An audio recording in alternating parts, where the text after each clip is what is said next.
Oh, you got this? No, I'm not gonna use that. They don't need that. Gotta use it today. I would. Just do it. Could I have quiet, please? Thank you.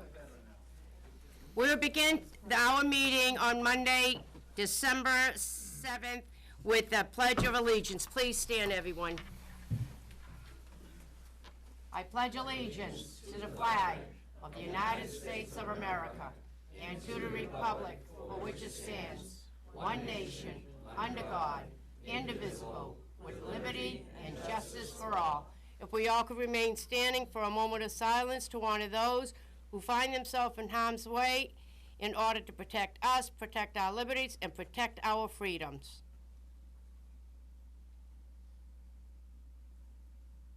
Thank you.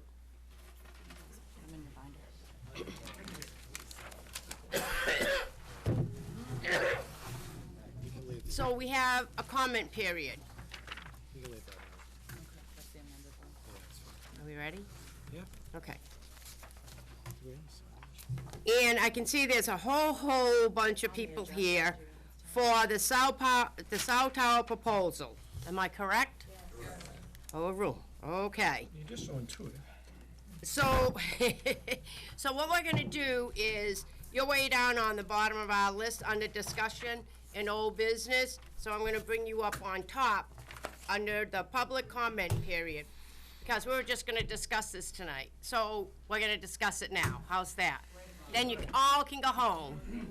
All right? Okay. Through the chair.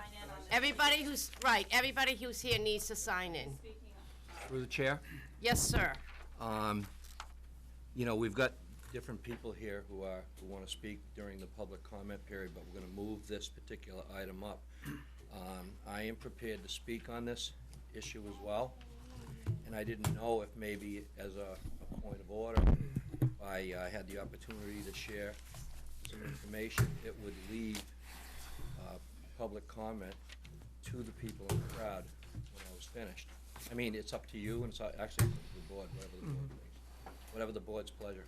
I guess my question is, if they're gonna speak under the public hearing, public comment period, we do not respond to Yes, those. we usually don't, that's right. So, through the We chair. don't, not usually, we don't. Through the chair, the procedure around this would simply be, although I appreciate the intention of the chair to recognize early, but if you do it under the public comment period, then you can't take motions and you can't hang on. And you can't have, so what I would suggest instead is that, again, appreciating your intention from the chair to move it up, but I would waive the public hearing portion of the meeting and just ask to take out of order the issue regarding the cell tower. So unless the members of the public object to that, we could do it that way and then would be able to vote on it. So again, the rules that we have, I happen to write this bylaw, is the only reason I'm saying it. The reason in the beginning of a meeting, we can have a public comment period, but it doesn't have specific items on the agenda, then we can't act on them until the following meeting. So my suggestion, if you want, if we're able to act on something, or at least be able to, then it would be to waive the public hearing portion of the meeting, and then I would ask, if we do that, through the chair, I would ask if there's no objection by the public on the public comment period, which is what that is, waive that, and then I would ask that we move the cell tower item to the top of the agenda.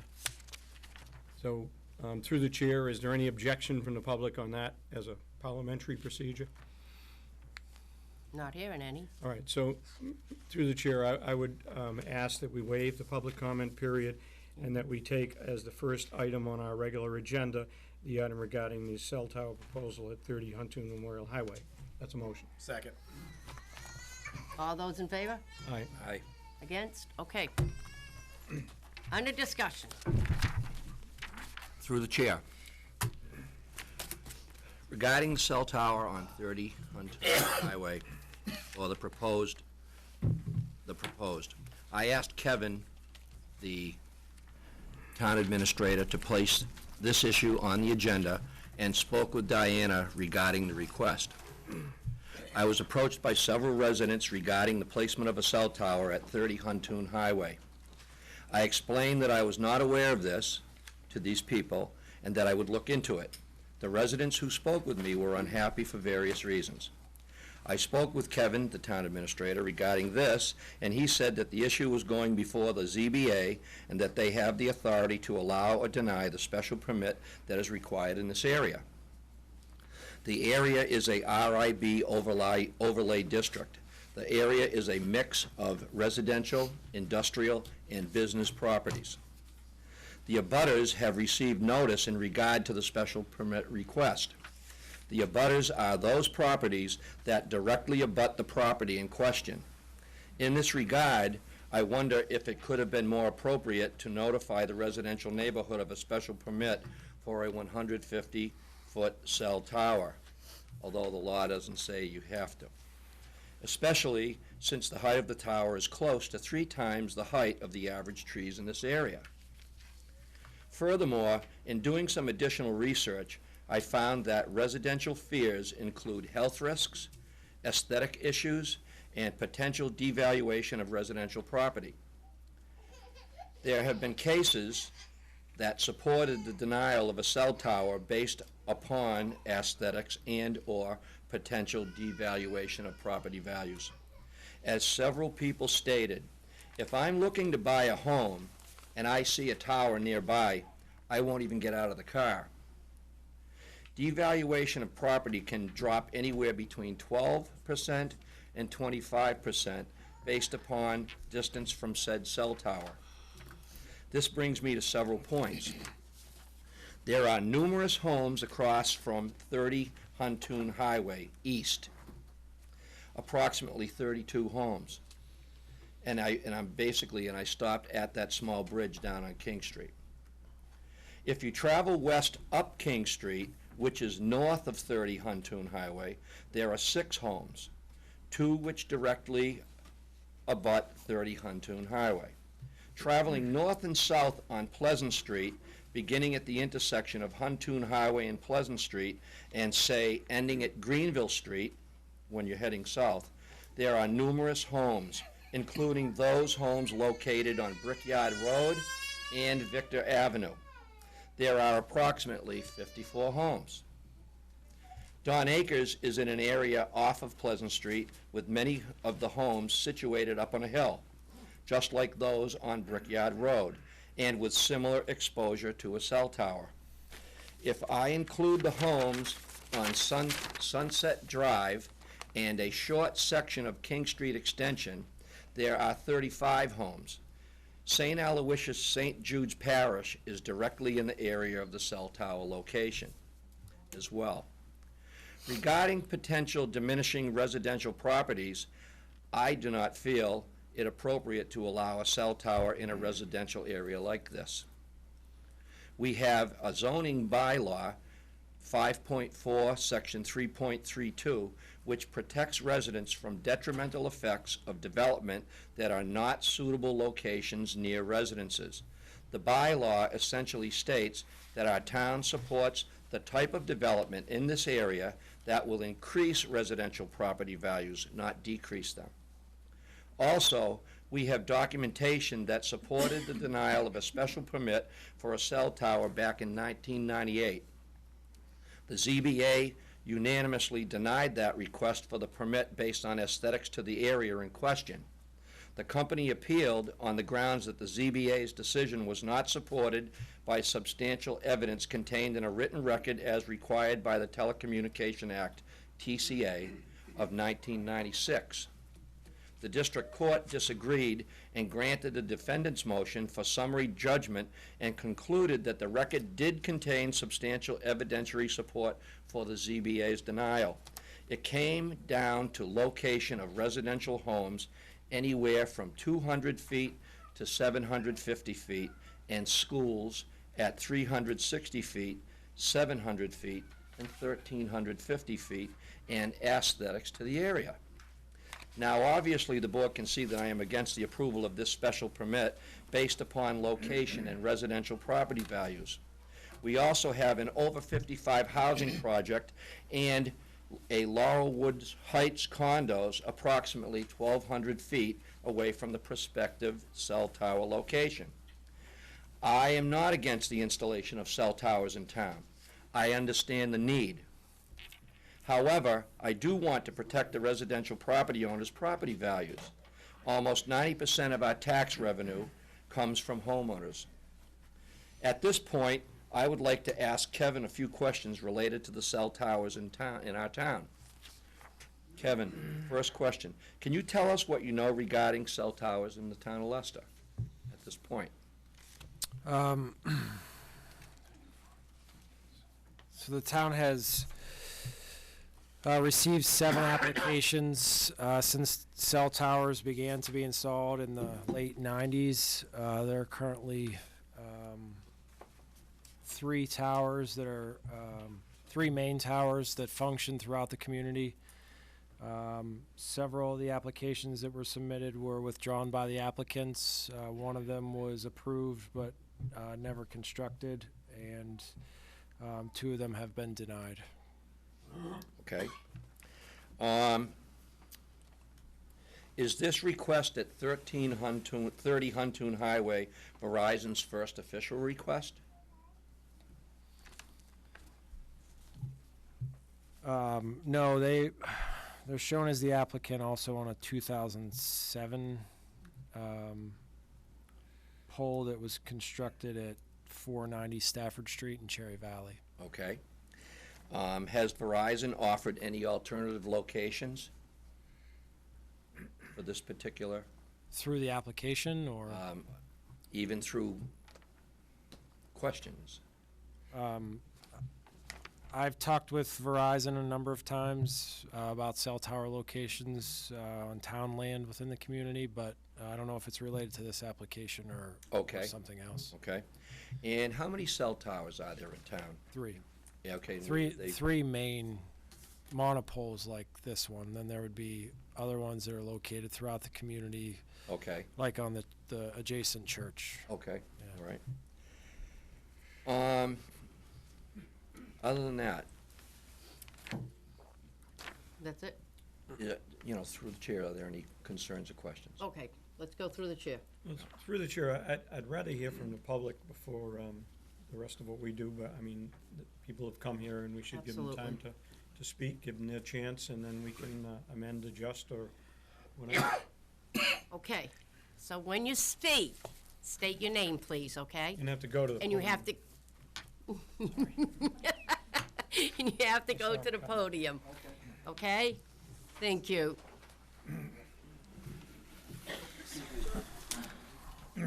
So, good evening, my name is George Leary. I'm a resident, 487 Pleasant Street, Leicester, Mass. I'm in a butter, or near a butter, to the proposed cell tower. I want to thank you for listening to us today and having us on your agenda. And you all know from the questions by Mr. Buckley that this regards a 150-foot cell phone tower capable of holding 60 antennas that will shoot up right in an area surrounded by single-family homes. In fact, by my count on the abutters list, I think there are 17 or 18 single-family homes. Can I hand this out to you? Or Yep. do the chair? So this is the list of abutters that was provided to me, and you know, Thank you. that's 17 single-family homes within 300 feet of this cell tower. And I think if you carry it out another 300 feet, you probably double that, you get to 900 feet. You're dealing with hundreds of residences. When you figure in Laurelwood Heights, the senior development project, and all the houses that Mr. Buckley referenced. So this affects hundreds of people. And it's an interesting thing to me because it will devastate property values in that area. Mr. Buckley quoted 12 to 25%. I have a certified real estate appraisal here, which I'll be offering to the zoning board on Wednesday. Wednesday. Certified expert in federal court, state court, employed by the Army Corps of Engineers. And he says it's 20% off the top if you're looking at it. If you can see it, it's 20% right there. So that's significant. And then people drive around the neighborhoods when they're gonna buy a house. And one real estate broker said to me, 50% of people won't even get out of the car. So we're talking about a substantial depreciation of property values. And, I know that the science on this is unsettled. Medical issues are not for the zoning board of appeals to consider, and I'm not suggesting that you should start running out and becoming doctors on this. But the people that are looking to purchase houses in this area, they're gonna think about it. And the people that are living in the houses in that area, they're gonna think about it. And you can put people into a very difficult bind if they're close on their mortgage and you take 20% of their equity off and force them to live in the vicinity of one of these towers, when the whole deal of the zone where they're living and surrounding was meant to protect and preserve and increase residential property values. And I won't get into the history of the zone tonight. I know it if any of you have any questions about it, but that zone was drafted at a time when this town really needed help to locate a place in town where there could be multifamily housing. And that section of town accepted the multifamily housing, but in order to prevent it from becoming a blight, where you have businesses and multifamily houses all combining on each other, that's why the language was put in there in the first place. Preserve and increase the value of the residential property to avoid blight. And it's ironic to me that this cell tower could have the exact opposite effect of just actually causing blight. And so I think it's got serious detrimental effects to the town. It's kind of like a reverse Robin Hood. You've got all these people living in their homes, they lose 20% of the value of their home, and who gets the money but Verizon? So it's like taking from the taxpayers of the town and giving it to the big companies. It just seems so upside down. I would think Verizon would want to be paying us to have the cell tower here instead of the other way around. But we're here tonight, at least I'm here tonight, because I can only speak for myself on this. But I'm here tonight to ask you to consider supporting us, or supporting me, in the opposition to this cell tower in this respect. Verizon wrote the law in 1995, 1996 that gives them all sorts of loopholes to win these things, even when local zoning boards say no. Local zoning boards maintain control, but it's not an easy thing to skip through. And one of the things they do, I was very happy to hear the town administrator say that Verizon got an approved cell tower in 2007. I think that's big, because one of the things Verizon will say to a federal judge if they appeal is, well, Leicester's just not welcoming cell towers, they're not gonna let us in.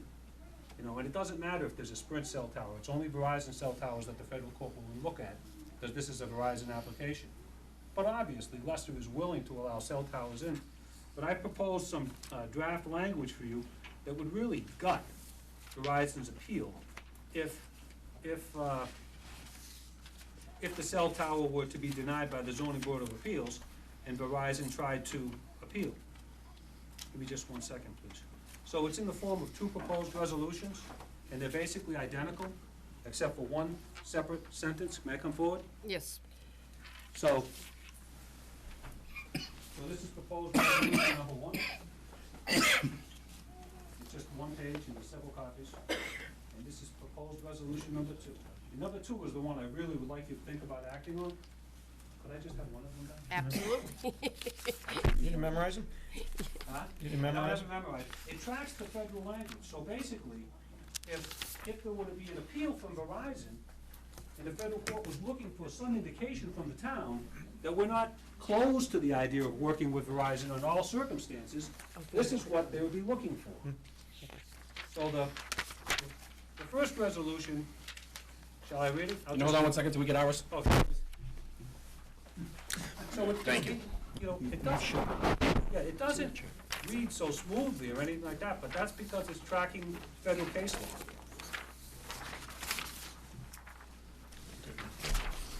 So, the first resolution says the town of Leicester does not desire to prohibit the provision of wireless services. And in the event that the zoning board of appeals denies the special permit for Verizon at 30 Huntoon Highway, Leicester, Mass., the town administrator is directed to work with representatives of Verizon to locate a more suitable site for placement of a cell tower, including but not limited to placement on town property, town buildings, water towers, and identifying willing private landowners of more suitable land for siting. That leaves you all sorts of options to work with Verizon.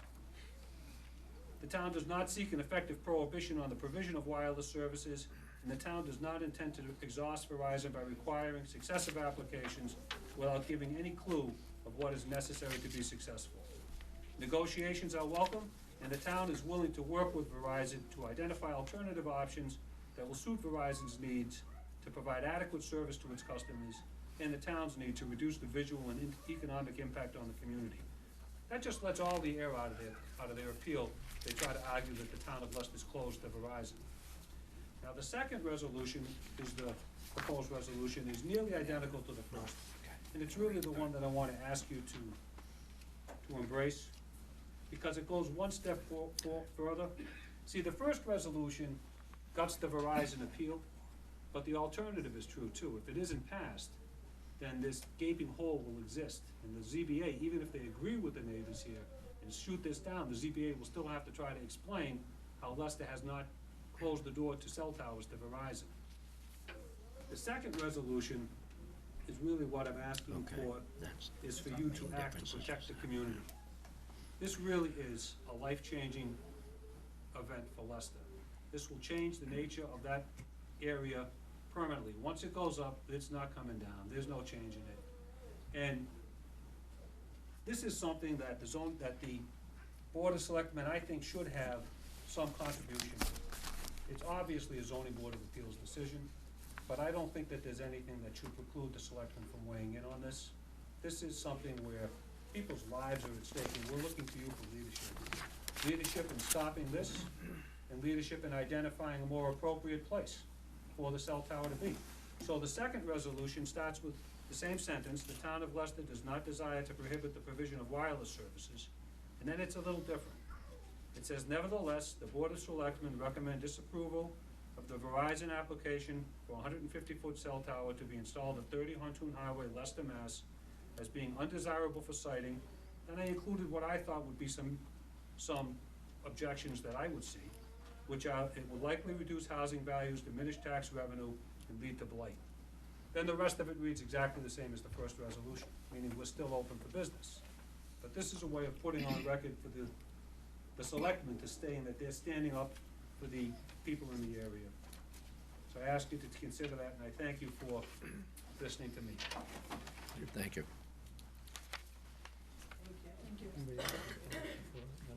Anyone else from the public want to talk?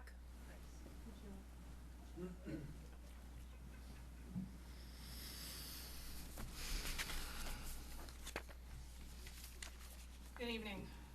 My name is Catherine Flynn. I live at 492 Pleasant Street, Leicester. I am approximately 6 weeks away from completion of an addition and garage project. The project has cost thousands. If this cell tower is built, it will drop my property value. We've heard a couple figures here, but approximately 20%. The cell tower is about 600 feet from my front door in Clearview. I thought that we were doing the right thing by doing this project on my home. The tower is built. My project will have been one of the biggest mistakes of my life. Will essentially sink us. But if the tower is built, we will be forced to absorb these costs. I love my neighborhood. I love my house and its new improvements. I pictured spending many years in my home, celebrating holidays and special occasions with family, friends, and neighbors. This tower is built, I will have no desire to stay in my home. It will be exceedingly difficult to sell with the cell tower 600 feet from my front door. But I will leave, one way or another. Now, I can't afford to do so. As I previously stated, my property value will drop. All of my hard-earned money will be gone. I'm a special education teacher. I will have to struggle greatly to leave my home, but I will leave. And I don't think that I will be the only one. I think you may see some drastic changes in the neighborhoods affected, and many future taxpayers leaving the area. I refuse to leave my front door every day and see the cell tower and wonder about the potential health consequences for my 2-year-old daughter, Kira. I will not return home after work and wonder if the Verizon cell tower is initiating potentially deadly changes within the bodies of my family members. I'd rather rent a 2-bedroom apartment somewhere else and have peace of mind. I would prefer to leave my beautiful semi-new home and not have to wonder every day for the rest of my life. If this is built, the people that live in that neighborhood cannot escape it. It will be there, and it will not be going anywhere. It can't be stated that there is no conclusive evidence that cell towers cause negative health consequences. multiple types of deadly cancers, fertility problems, etc. But there's no conclusive definitive evidence that it's safe either. When it comes to my family, when it comes to my 2-year-old daughter, Kira, I'm sorry, that's just not good enough. I thank you for your consideration.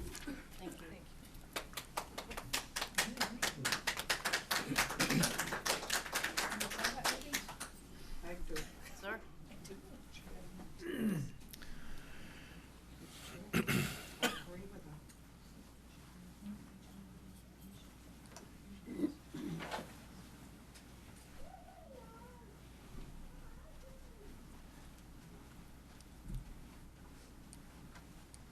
My name is Paul Collins. I live at 12 King Street.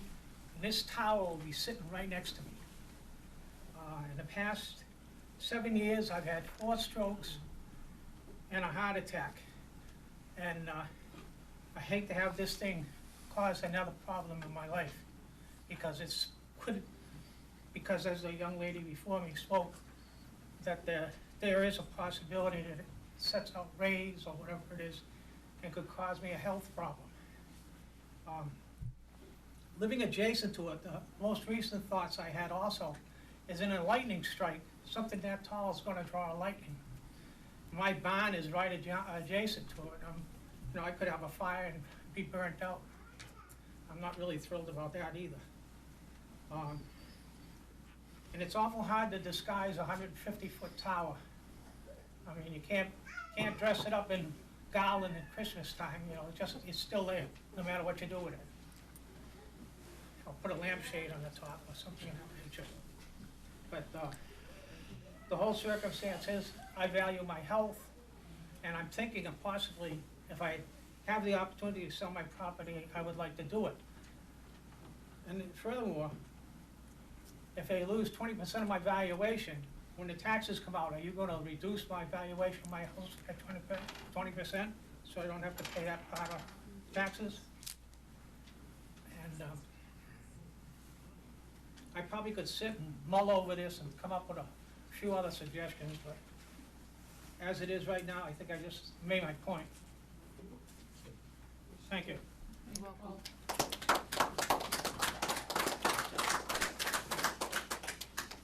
Come on up.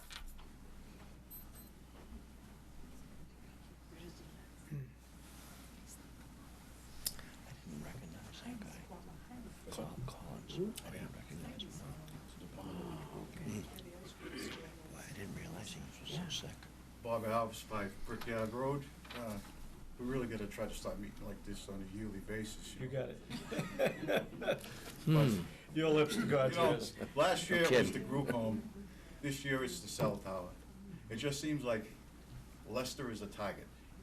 And I think businesses feel that maybe it's a pushover to do whatever they wanna do in a small little bedroom community of Worcester.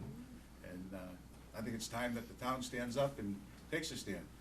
Probably, I lived in Westbrook for about 35 years, and probably 10, 15 years ago, Verizon tried to do the same thing in my neighborhood up on top of an apple orchard. And they wanted to put in 3 of them, and we fought, and we won. And they put them someplace else, down in the center of town, and it looked like hell.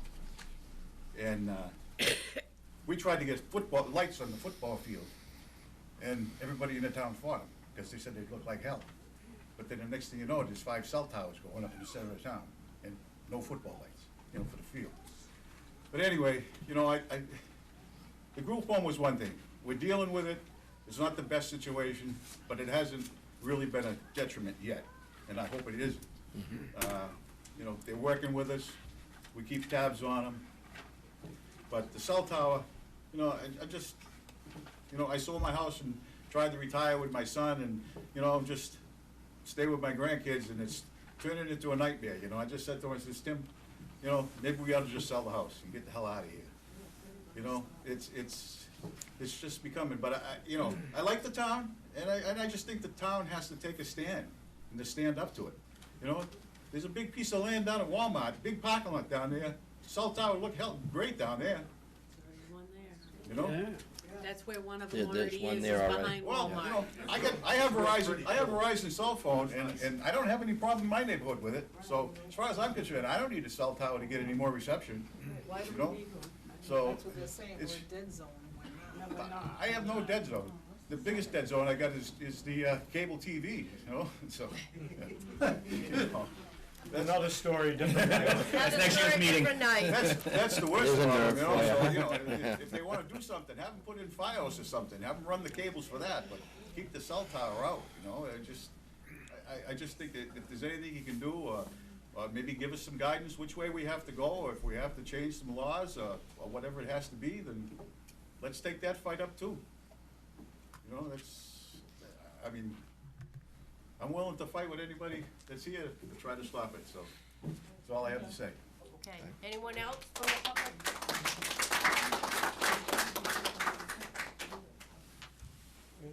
Okay, we're going to bring it back to the board then. Doug? Thank you. Through the chair, and thank you to the people who spoke. You did a great job. There's a couple of things I'd first say to the board. Many years ago, when I first ran for office, I sat in front of, or stood in front of a group of people and told them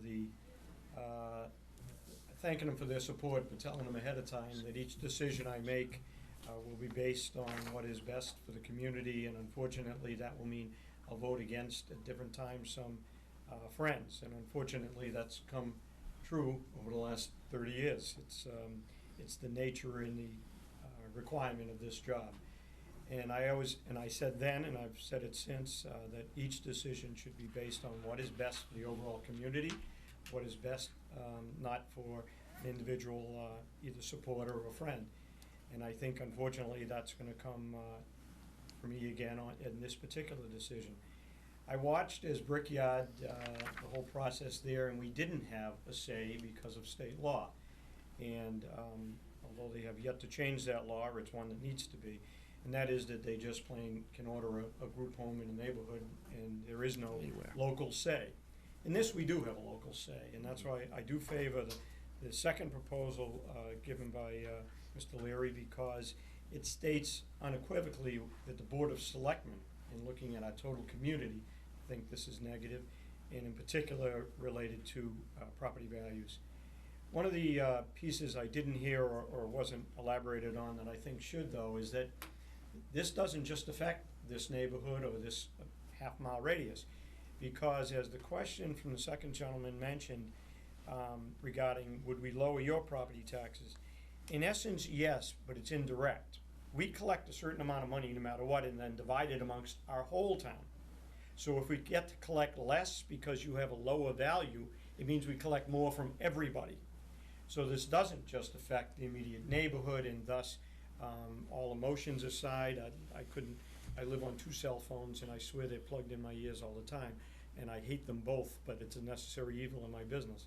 But the reality is, I do see this affecting the total community, because everybody pays when we take, if we lower value in one area, but we still collect the same amount of revenue, we technically, that's the difference between value and the tax rate. We collect the same amount of money, we just spread it out more. So really, the whole town would take a hit on this particular one. The reason I like the second option also, and I would add through the chair to the town administrator, I would like to see Verizon take a look at the feasibility of Hillcrest. We looked at it once before. The townspeople actually, at a town meeting, denied the opportunity for this Board of Selectmen, well, for me anyway, these guys weren't here, so I won't blame them, but for the Board of Selectmen not to enter into an agreement or even try to negotiate an agreement on the backside of Hillcrest for a tower. I'm not saying it would go there. I'm not saying the townspeople would accept it. I am saying that the town administrator ought to look at that as one of the options, because then, and it was not Verizon, the company found it to be a very desirable site. We did not get that permission through town meeting. That would be up to you folks to show up in Bassett town meeting if that's an alternative. But either way, it does come down to we should make a statement as a Board of Selectmen. We don't have the final say. The Zoning Board of Appeals does. And then after that, it's up to the appellate courts in federal court. But the reality is, this board ought to make a stand. As it was mentioned, we ought to send a signal to others, that we want to work with you, but we want to work with you without negatively impacting our community, especially when it comes to property values and, quite frankly, revenues for the community. So that's all I have to say on it. Anyone else from the board? Through, Sandy? Is the property owner here? No? no. So I have questions for him before I can make a decision.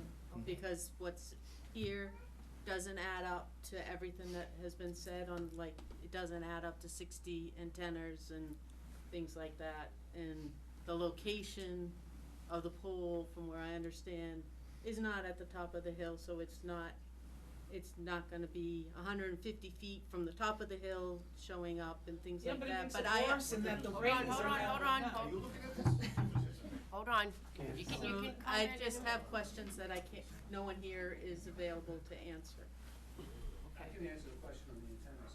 The You application- not the property owner No, but the application says 60 antennas. has the capability, but that's Yes. not their intent from what I. No, they're gonna, it's one company, 12 antennas for Verizon, and then it's open for 4 additional companies for a similar number of antennas. So Sprint, AT&T, everybody else will be up on. That's how it works. Through, Yep. Doesn't stop with one. Exactly how it worked in Westbrook. through the chair, Diana. There was 5 Tom, All right, unless you want to go with Harry first. you good, Harry? Tom? Okay. The reason why I did this research, it has nothing to do with my property, okay? And I live down on King Street, but we're a good distance away, okay? It's because although I understand the need for cell towers, and I do understand that, and the town could benefit potentially from another cell tower, I just don't believe that it is appropriate for someone to allow a cell tower to go in on their property and have it adversely affect the other properties. Pure and simple. The research that's out there about the health issues, there are fears, I'm not gonna get into that. But the aesthetics, which will affect the property values, and people who drive by looking to buy a home and see that and drive on, that will adversely affect the neighborhoods. Now, it's my opinion, but when you talk about the location of where the cell tower is going to go, the average height of a tree in this area is between, say, 50 and 60 feet, at least in this particular area. That means the cell tower is going to be almost 3 times the height of a tree, okay? And if it's set down below a hill, in particular one area, so yeah, I guess you could take away that distance of which is probably about 20 or 30 feet. I mean, I did do some looking and some checking, okay? The people up on the top of the hill at Sunset and in that area and on Brickyard, and then the people that are directly across the street at Huntoon down in that area, it's just not a good thing. That's why I've done this. That's the reason why, no other reason. I don't begrudge anybody making a profit or enhancing their businesses, but not at the expense of the residents. That's not okay, at least to me. And I can stand for that.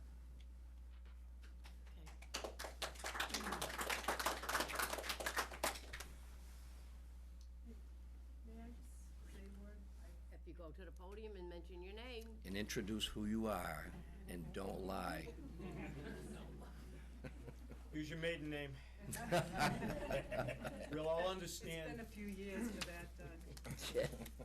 Linda Buckley, 76 King Street. I wasn't gonna say anything, I just handed this to George Leary when I came in. It's just a little bit of general information on real estate. As far as any of these homes that are affected by a cell tower, should it go in? It could be, if the cell tower were to go in, financing could be affected. If these people wanted to sell their home to a potential buyer, according to FHA guidelines, and I'll give this to Diana when I'm done, it includes cell phone towers. Any property that's within a fall distance of 150 feet could be affected as far as financing. A buyer may not be able to get an FHA loan because it's within a fall distance of 150 feet, either way. So if this tower were to fall and it's 150 feet tall, and it could hit a property, a house, then these houses could not be financed FHA, so it could affect financing in the future. So that's another bad effect of this cell tower as far as property values go. So, just wanted to pass that along. I will certainly bow to Tom for putting this on the agenda as far as the motion, but prior to that, I would again go back to our responsibility, and it's really, everything said here, a lot of that is for the zoning board of appeals, and I don't want to mess jurisdictions here.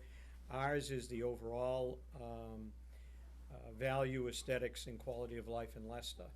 And again, with just a minor exception to George Leary's number 2 proposal, and again, Tom, I'll let you make the motion. I'm just, if you are, what I could support is just, and again, this is me in contracts and words, but I would rather, if you'd look at that number 2, through the chair. Go ahead. Do you have that handy, Tom? Yeah, got it? You got it. Yeah. Where it, Why don't you go look Okay, at it? no, but you too. Go ahead. yeah, where, do you have to share? Yeah, we had to share it. All right, I just wanted to add, where it says nevertheless, I would, coming down, Harry? I would rather drop that as a negative connotation there. I would instead say, however, in this particular case, if you read that sentence, if it said, however, in this particular case, and then continue, the Board of Selectmen recommend disapproval, again, I think it specifies that in this particular case, and it accents the fact we're not against cell towers as the federal law wouldn't let us be, but it just specifies that it's this particular case.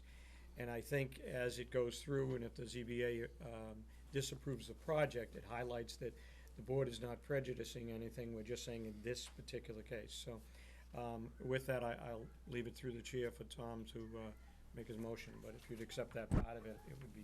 Okay. I'll entertain a motion. Okay, I was looking at both of them, and I had something that was a lot more simpler than this, but this seems to be a little bit more ironclad.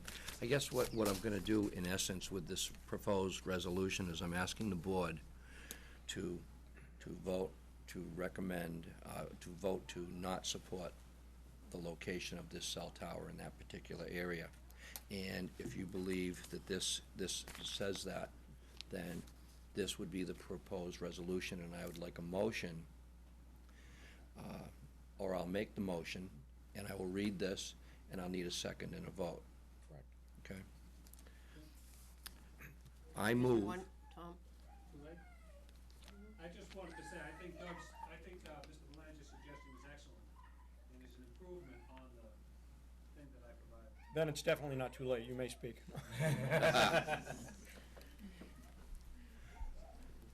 I move that the town of Leicester does not desire to prohibit the provision of wireless services. However, in this particular case, the Board of Selectmen recommends disapproval of the Verizon application for a 150-foot cell tower to be installed at 30 Huntoon Highway, Leicester, Massachusetts, as being an undesirable siting for the town, which will likely reduce housing values, diminish tax revenue, and lead to blight. The town of Leicester does not desire to prohibit the provision of wireless services. In the event that the Zoning Board of Appeals denies the special permit for Verizon at 30 Huntoon Highway, Leicester, Massachusetts, the town administrator is directed to work with representatives of Verizon to locate a more suitable site for placement of a cell tower, including, but not limited to, placement on town property, town buildings, water towers, identifying willing private landowners of more suitable land for siting, etc. The town does not seek an effective prohibition on the provision of wireless services, and the town does not intend to exhaust Verizon by requiring successive applications without giving any clue of what is necessary to be successful.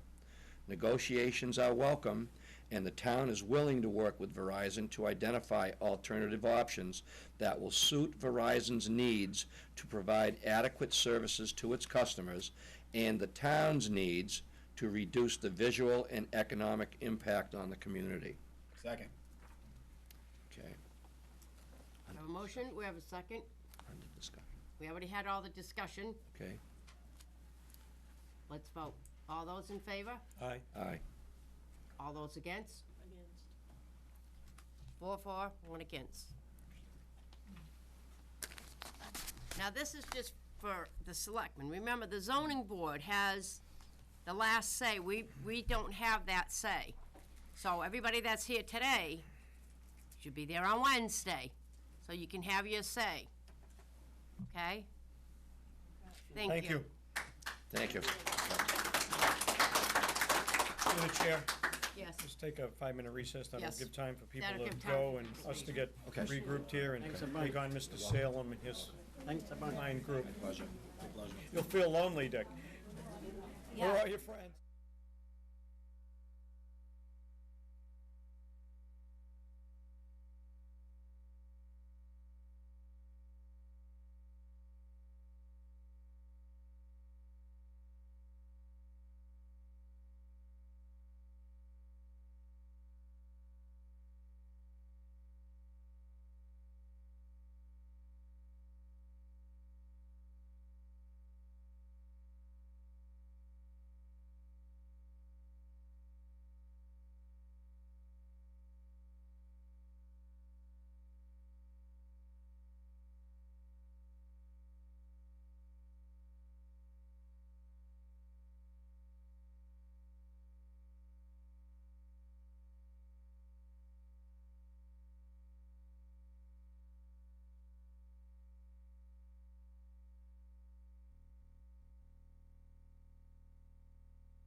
Chair, Diana, has a point of order.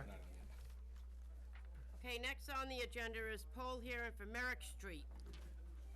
Diana, prior to us getting into that, did it need to be stated that that we want to get this proposed resolution that we voted to support to the ZBA before Wednesday's meeting? Through the chair, we can just ask the town administrator to get that to them. It's not part of Okay, the motion. all right, so it's not necessary. Okay, all right, thank you.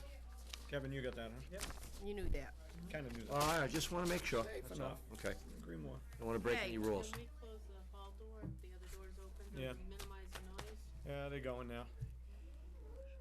I told them there was free ice cream in the parking lot they own right now. Good. Good help. All right, Once it's closed, it's not opening. enough. All right, Yes, Mom? position for Verizon job number 1 at AOAN 9W, Merrimack Street, Leicester. Dear honorable board members, enclosed find the following items to support the above referenced project petition plan order. A public hearing and notice to abutters is required. Verizon's representatives will attend the public hearing, and you are here. Okay. Okay.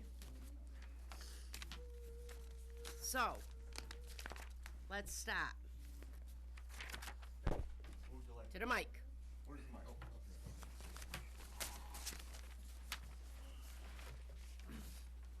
Yes, good evening. My name is Al Bassett. I'm a representative with Verizon, and I'm here to support the petition that's before you.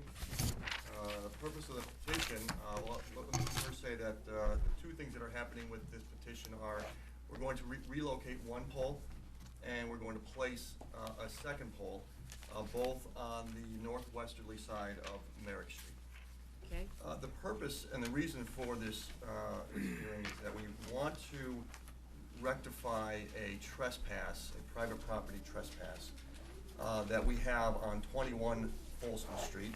I don't know what you have for drawings. Through the chair, point of order, excuse me. We didn't open the public hearing. No, we didn't open the public hearing. It's just a Just poll the hearing. hearing? It's just a poll hearing, not a public.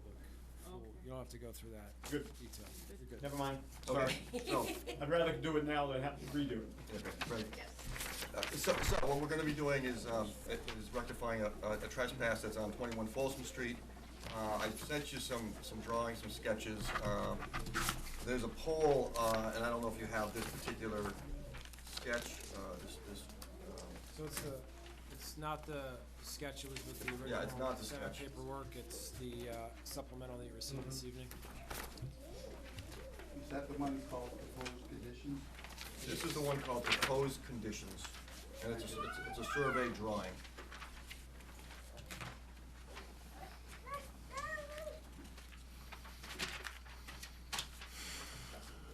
I got it, thanks. Okay.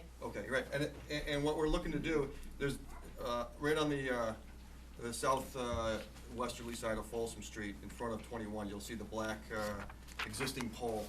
That is the pole that we need to relocate.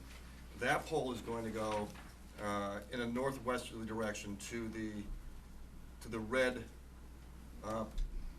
circle reflected on the drawing saying proposed private service pole for service to 2 Merrick Street, Leicester, Mass. So we're basically gonna be moving that pole to that location. We've met with the abutters and we've we've established an easement for that pole with the owners of 21 Folsom Street, the Lucentes. They're fine with the location of the new pole, but by doing so, we still need to make that corner with our pole line. And so in order to do that, we're going to place, I'll kind of go back to the petition plan, we're gonna place that first pole, which is pole T1 half on the northwesterly side. And we've met with the Butos, who have also said that that's a reasonable location for that pole. And so it's gonna go approximately 416 feet, and a point that's 416 feet from the center line of Ingram Road, plus or minus a foot or so. So that's the first pole. The second pole that we're looking for is just an adjustment of existing pole 1, we're gonna just relocate it about 5 feet to line it up with the new pole. So that is really what is being proposed this evening to the board.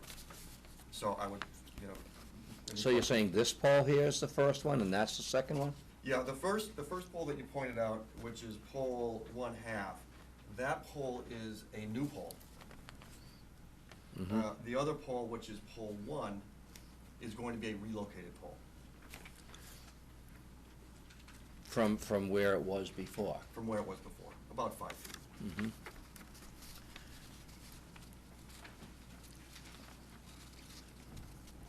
Questions from the board? Through the chair. Doug? Yeah, the concerns that were brought up by some of the neighbor in particular was regarding how now the electricity runs in the first pole. We went and viewed the site where it was in line. Is that the one you're moving over, so now that can run straight, in essence? So, the original plan we got, Yep. if you looked at a visual, it would have to go through the house as well, around it. Are you moving that over so that it can then run a line? No, Not, moving it. not entirely sure what you're asking, All right. but, How are they getting electricity in the two houses? okay, yeah, that's. That's the issue. What's gonna happen Mhm. is we're going to utilize, we're gonna come off the new pole, Mm-hmm, okay? We're gonna go, the new street pole. mm-hmm. From there, the services are gonna go to the new private property pole on 21 That's where the Folsom. stake is now? That's right, yeah. And then from that pole, it'll go to both houses. Got it. So, both Verizon and Massachusetts Electric Company have agreed to do that. Okay. Well, that, I've looked at it, the visual, in my mind helped better than the map, but I got it. Yep, Okay, question for me. yes, So this is the new pole, yes, and so the electricity's gonna go from this new pole yes. to where? If you. Show me. I'll show you On right here. here.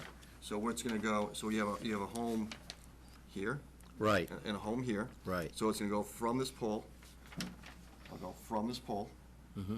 to the new private property pole. And then from that pole, the services will split, one to 2 Merrick, the other to 21 Folsom, Okay, okay? okay.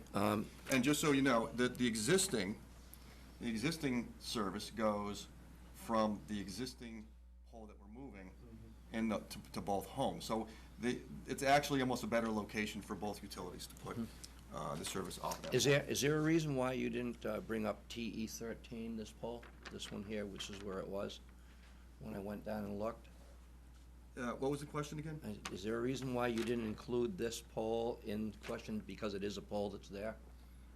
Because it's a private pole and not a public. Yeah, pole. it's Is that the private reason? pole. Because Yeah, it's a yeah, private yeah, that's a pole? Have private. to be on Okay. the Yeah, original our plan. trespass is, in fact, and I'll use your drawing. Okay, Our trespass is really, the pole is really straddling the line, but we have anchors that clearly go into that property, and that's the trespass.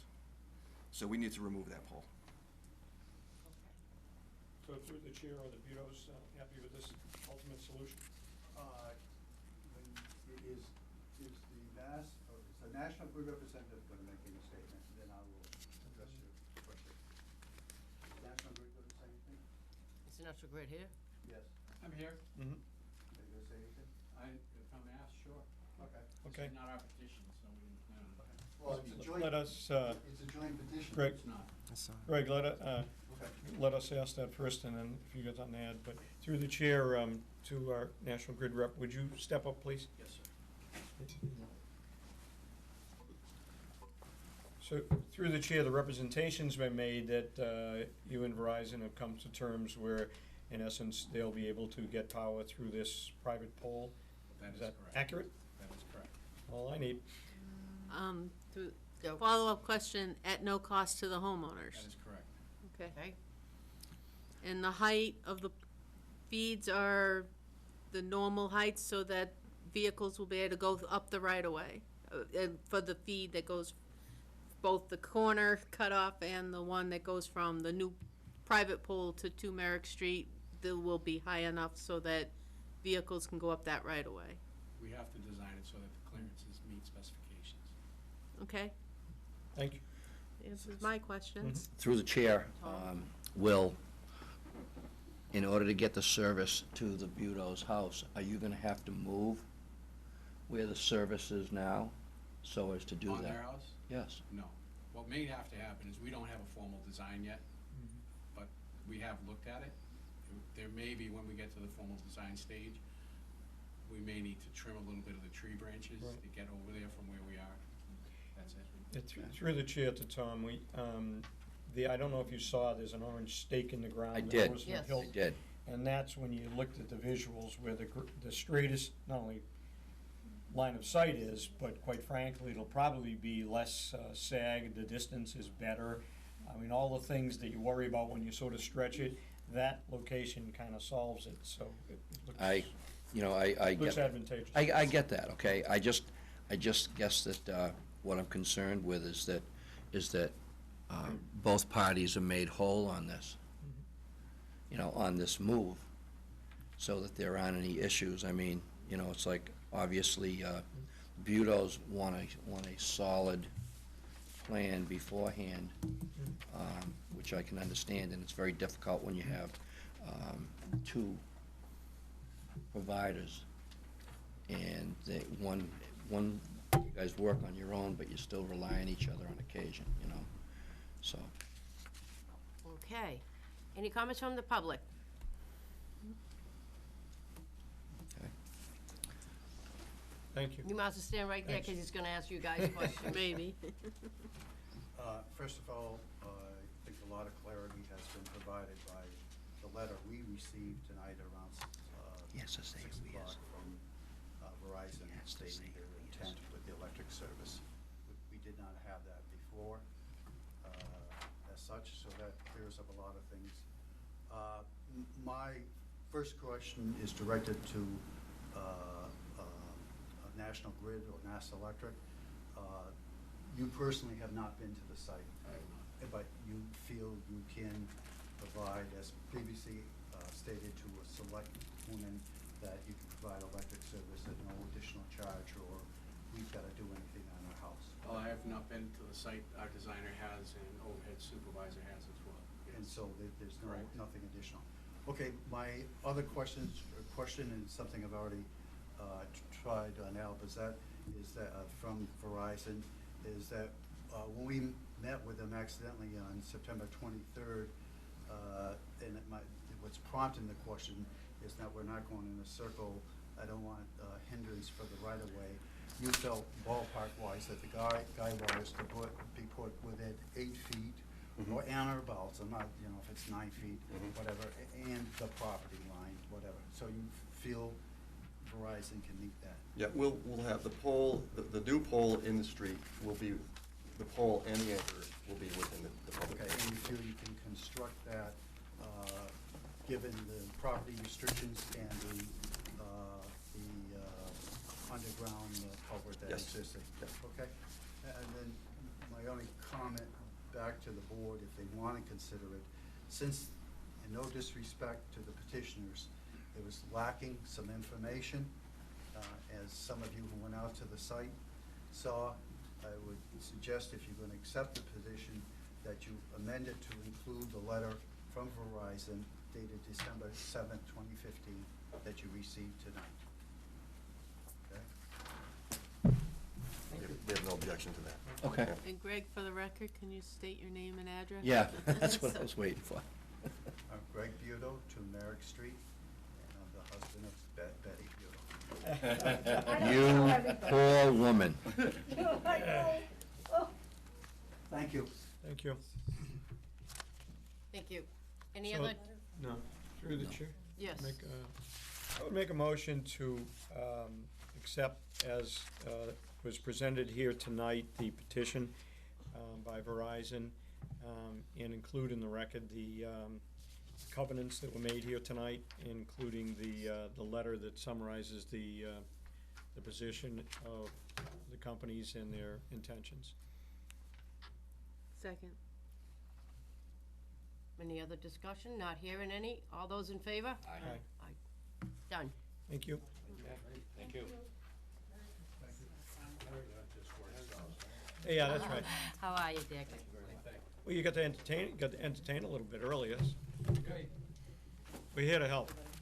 Everyone needs to sign that. That is the second one, I need a pen. Another break? right? No. It gets be here warmer till in here tomorrow. every time people I leave. know. Heat's still blasting. All right, coming down before your signatures.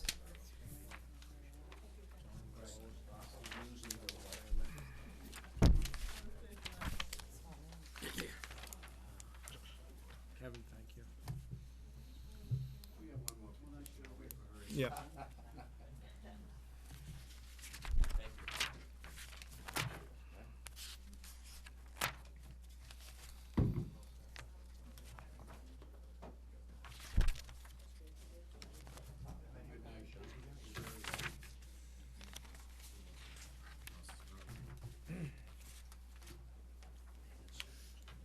Thank you. Is that new?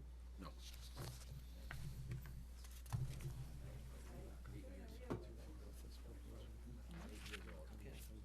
Thank you.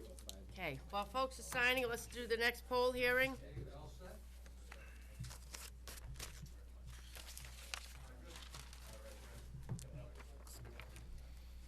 This one is going to be utility hearing for Scott Lane. Anybody here for the public for that one? Okay.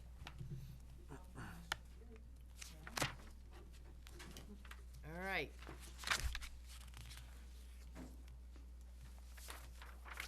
Let me just get- My name is Iris Price from National Grid. We have a customer that's building a new home. In order to get him power, we have to dig in the street to be able to reach where he's building his house.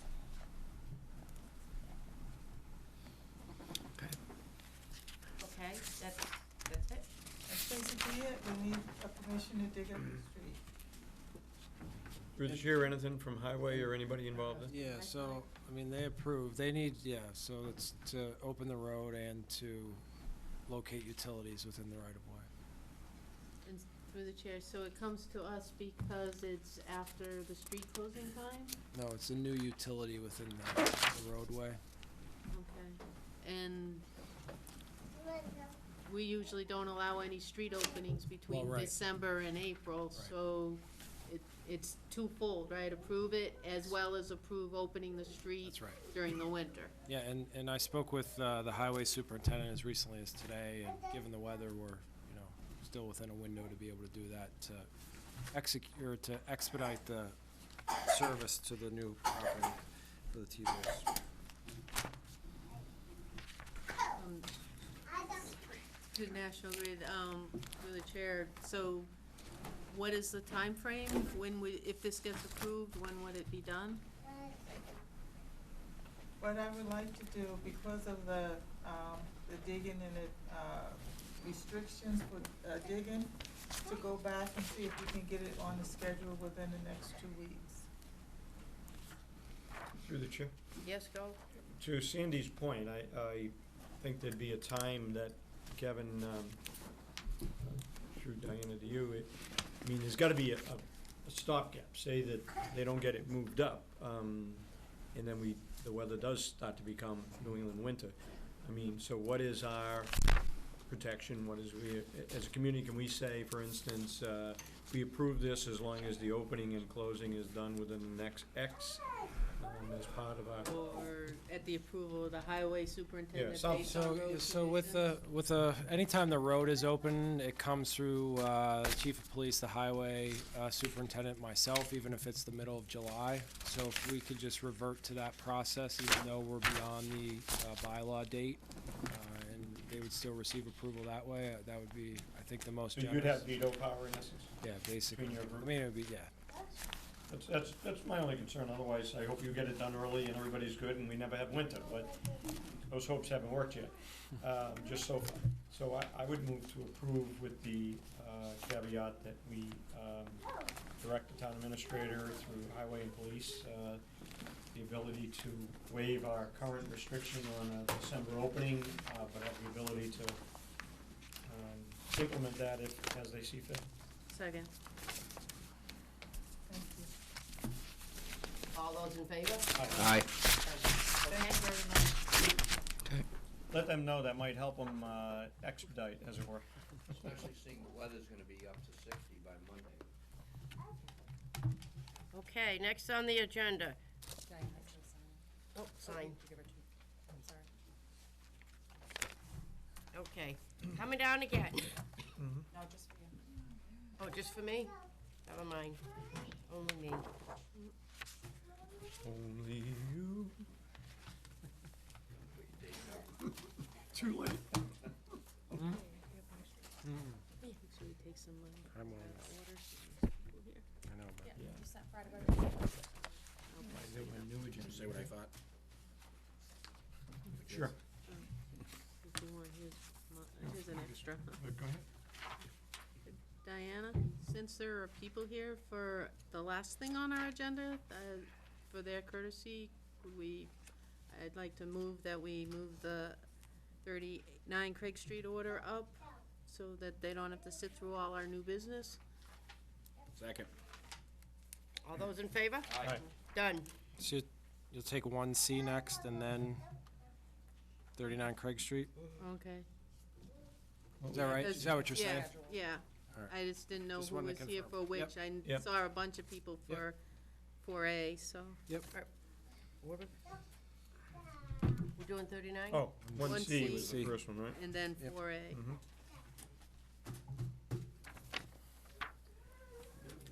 Okay, that's what I was Prime doing, Wellness. okay. Yep. All right, next on the agenda is Prime Wellness of Massachusetts. Anyone here for that? Yes. Yes. Okay, take the podium, please. You've seen how much fun that is. Well, thank you for the opportunity to come back here as I was a couple of years ago in front of the board, looking for the opportunity to be able to get approval for a medical marijuana grow facility here in the town of Leicester. We have, Prime Wellness Centers has decided to go forth with the state of Massachusetts with 3 applications for 3 licenses in the state of Massachusetts. And we have presently been approved in phase 1 for all 3. Phase 2, they have already been reviewed. We have 2 small issues that have to be cleared up, which is being cleared up right now by our legal counsel. And upon that, we feel we're gonna be invited into phase 3, which is the final phase. That is actually location of the facilities, along with approval from the local communities, whether it be a city or a town. And that's what leads me here today, or tonight, I should say. I think that I have been in contact with Kevin since the end of July, and in August again, asking about potential opportunities here in Leicester to place the facility that we wanted to place a couple years ago. It seemed that we were running into a dead end where there wasn't any properties that were appropriate that could fit within the guidelines that the state of the Department of Health has set up, and as well your own zoning issues. The owner of the property that we were interested in before contacted me and said then that another property he has, which is further down Route 56, is gonna become available. And would I entertain looking at that opportunity in that property? Because he's losing his tenant, and he would like to not have 2 empty buildings on Route 56, which he currently has 1, and this other one where the auto parts place is on Route 56. They are moving out. So they're gonna be out by, what I was told, by June 1st. And that created an issue for us somewhat, because if we get an okay from the state, and let me just use January as the opportunity of getting an okay, we could start building our build-out for a grow facility. It would put us about 5 or 6 months behind our time schedule to get open. But I'm willing to work with George there. He's a real good guy, the owner of the properties, and I found him a very interesting individual. That we would work together, and I believe the auto parts people as well might be willing to leave earlier. So it gave us an opportunity to maybe now investigate against the town of Leicester. And I got a hold of Kevin immediately, told Kevin the circumstances, what was going on. that we would like to further go through the board, see if they still have the same inclination that they had 2 years ago to approve us to come into the town and provide the opportunity to the town with jobs that we talked about. And that's what leads me here tonight. Prime Wellness basically is, I'm the CEO, John Glowick. I live in Shrewsbury, Mass. I grew up in Auburn, which I think I told you people before. I'm well aware of Leicester and so forth. We are looking to put dispensaries that will dispense the product to the public in the city of Springfield, the city of Worcester, and the town of Shrewsbury. I've already received approval in the town of Shrewsbury by the select board to go forth with our endeavor over there. We have a location right on Route 20 near the old Edgemere Drive-In, which I'm sure most of you all know where it is. We have a location there. I also approached the town of Sterling, as I did 2 years ago, for a grow facility, and they approved unanimously. The board immediately wanted us to come to town because of the job opportunity and to fill empty warehouse space of a landlord over there. And this gave me the opportunity to do what I did 2 years ago, was be able to provide to the Department of Health 2 grow facilities. I felt one in Sterling, one in Leicester, and if we are able to be successful, have all 3 dispensaries and be able to produce the product and be able to dispense to those 3 dispensaries, being Shrewsbury, Worcester, and Springfield. So that's what leads me to the meeting here tonight. I provided a bios of, once again, myself, our team of people that you, I think, will see that they're very professional in what they can do, how we can do it. Since my last time of speaking before the board here, I want to let you know that we were the first people that were presented and awarded a license in the state of Connecticut. So we've been in operation for 15 months there since they opened up in Connecticut. We're right outside of Hartford in South Windsor.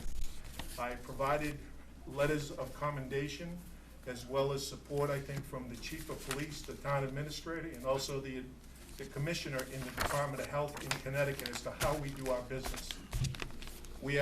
I think we're very consummate professionals as to how we deal with this and do it in a very professional manner.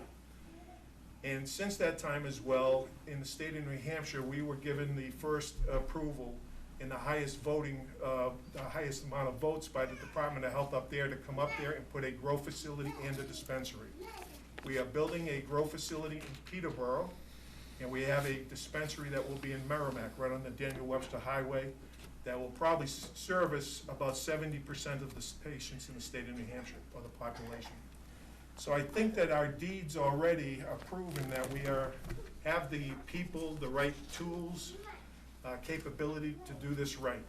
And I want to do it in my own home state, and that's why I'm back at it again here in Massachusetts, and we're moving along very good with the process. The process is a slow process by the Department of Health, but I think that we're getting there very positively. The nonprofit board exists here in Massachusetts. One of the members is with me, Donna Barry. She's in your bios. She's one of the 5 members of the board. I work for that board. I'm the CEO. I'm not part of that board. The board has 2 physicians on it that I think if you've looked at the stuff, both from Dartmouth Medical Center. They run the pain management, they run the palliative medicine, and the anesthesiology departments. These are very well-known individuals that understand what opioids and medicinal cannabis can and cannot do. And then we have another local physician, attorney who's in Holden, Brian Forts, that some of you might be familiar with. Brian's been there for many years, Bennett and Forts. They are in a number of hospitals, they're on boards. Dave Bennett, his partner, was chairman of the UMass Medical Center as of 2 years ago, the chairman of Board of Trustees there. And our last person is Dave Pasafaro, who is now the senior vice president of New England Baptist Hospital. And he was former vice chairman of the Boston Medical Center down there. Has been in business for years and also worked with Suffolk Construction. Was formerly the chief of staff for Mayor Menino for about 12 years. So very well entrenched individual that knows how to get some things done. You have to have put together a number of professionals to try to do this properly. And I think that's what we've been able to achieve. And so I'm coming to the board to be able to ask hopefully for, once again, your blessing and your approval in a letter of support of our endeavor here in the town of Leicester. We will probably be somewhere to year one, as I mentioned, about 16 to 24 job positions. We'll fill a 37,000 square foot facility, empty space that you will have if the auto parts are gonna leave, but when they do leave, we'll be able to fill that immediately. So that'll be to your advantage as well. And as well, Kevin and I have discussed the host benefit community agreement, which I presented to Kevin in copies for you tonight, as to what we will do for the town of Leicester. And it's very specific and outlines it starting in next year, which is gonna be a short year, but there will be a payment that we will make to the town 60 days after the end of the calendar year, so that we make sure we have our accounting proper, of $25,000. In year 2017, it'll be a $50,000 payment. In the year 2018, it will go up to $75,000. And then in the year 2019, which is basically 3 years of being mature as a business, we will be at a $100,000 minimum that we will be paying to the town to show that we want to be good neighbors. You know, besides whatever else we can do within the town and our nonprofit board chooses to do. That's up to them. They will have funds at their discretion, but this is money that will go forth, and if we do $5 million in business from that particular location, it'll be 3% of that. So that's $150,000 will come to the town. And I think that's pretty generous as to what we can do. This is kind of turned into a political football in some regards with other towns and cities, but I wanted to give what other people are getting for you to get the same. I think that's what's fair going out there. Any taxes, we will not be tax exempt. So any personal or property taxes that go to that property continue to be paid to the towns, where this is a nonprofit now, Prime Wellness coming in, but I put in there as, I think, item number 6 might be on your list, showing that we will honor that and pay taxes. And as I said, approximately, I'll say within 60 days of the calendar year, we'll make payment to the town. We will follow, once again, of course, all the rules that we have to abide by and regulations from the Department of Health, but as well the town of Leicester, whatever may occur here, if there's any specific needs. You know, luckily I was able to meet with the fire chief last time, your building inspector very well, and Chief Hurley, yes, Chief Hurley, and we will have our security people be able to work with the chief there. I think he'll be extremely, extremely impressed. He knew our previous person that we had, who was from the state police, and I have another gentleman who was there for 29 years as a lieutenant, and Joe Flaherty, and he knows most of everybody around. And I'm sure, I think I mentioned to him about Chief Hurley, and he's aware of him, but he will work together with him, and we have 2 other security consultants. We have Blue Line Securities out of Connecticut. Patrick goes and he does a lot of the U.S. embassies. He's a very, very specific as to that. He will come and he will do a full assessment of that site and give that full assessment to your chief, so he has it on record as to what can go on and what he feels security is needed there. The second component is the company ISG, which is one of the largest companies in the United States that provides security. They have an office right under Framingham on Route 9. They do all very, very high protection places, and not only banks, but your high-end jewelry stores. We utilize them in Connecticut, we're utilizing them in New Hampshire. They have the most sophisticated type of cameras that's out there with the infrared ray and all this, and LED stuff, things that are needed to make sure that we will have a dual element, 2 security systems in there. One, it'll be for backup in case one goes down for power reasons. But that's what we will do. We will provide that. It's an extensive system. It probably will cost us $250,000 to $275,000 just for the security elements that I'm going to put into that building. So we will need power. It might be a couple of the gentlemen left will have to speak to National Grid to use a little bit more power, but as well we have gone to the latest LED lights that we have that are cooled by liquid, and that will reduce the amount of power that we need to be able to produce and grow the product in our facility. No product will be dispensed to the public from that facility over on Route 56. It will strictly go into a locked vault that will be in the, I'll call it SUV right now, that gets bolted to the chassis, loaded inside the building, taken to Springfield. Unloaded at the dispensary in Springfield, acknowledged in, there'll be GS system that's, or GPS system that's connected communication where it is at all times. There'll be 2 people that will be in that transport, bringing it to there and coming back empty. So it's not like we have to deal with the public coming in. There'll be virtually no sign outside. There'll be a building that's unknown, only the people that kind of from here knows what's going on there. That's about it. Mitigation of any odor is already part of our whole system of the charcoal filters that we use with our HVAC system. We'll have a very, very specific and significant HVAC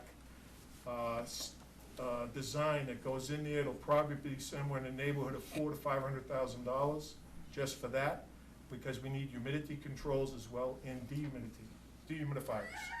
And this is all to make sure the product is proper. We are going to produce pharmaceutical grade product for the public. This isn't growing it in the backyard or growing it under a tent or your basement and so forth. This will be with reverse osmosis water system in there, everything to make sure that we have mitigated any potential items that could cause any problem whatsoever.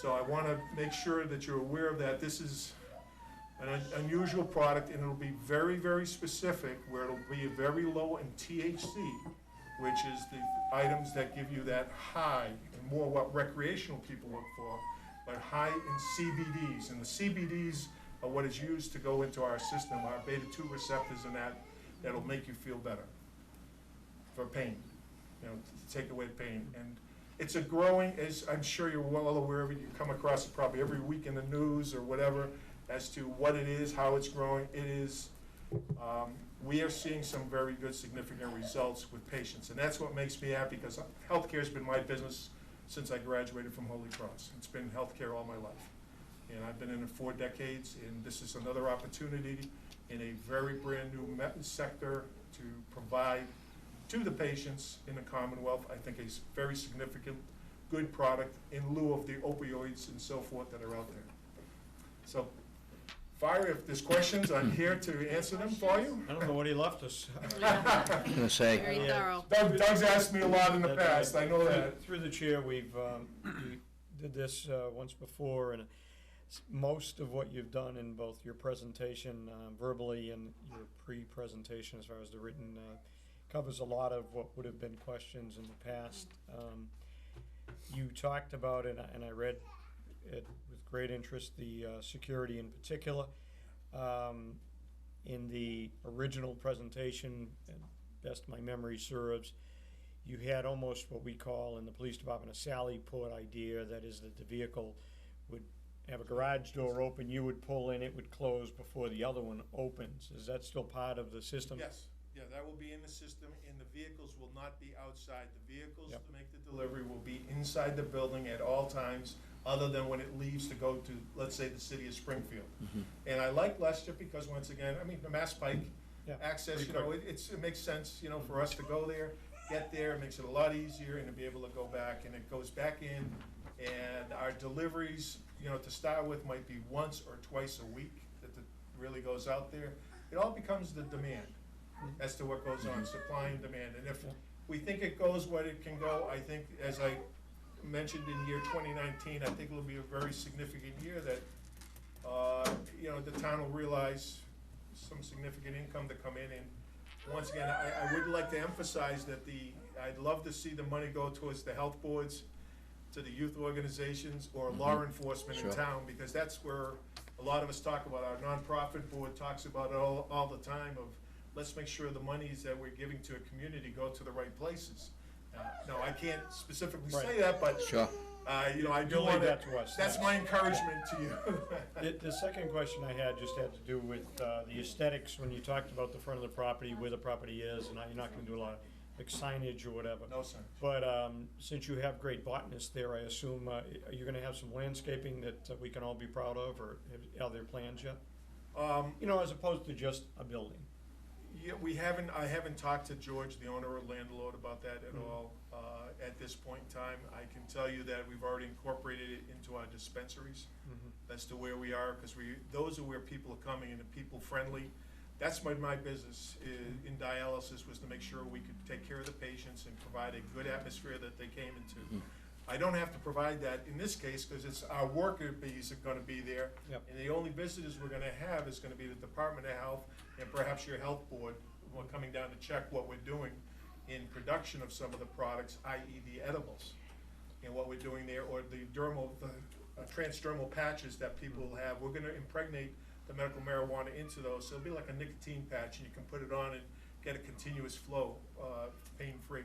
Hopefully try to get you. So I would, certainly not a condition or anything, just encourage a nice-looking facility, especially with a little bit of landscaping or whatever. Just everywhere we go, especially on the main highway, it's better than not. It's not a requirement by any means. I'll leave it at that.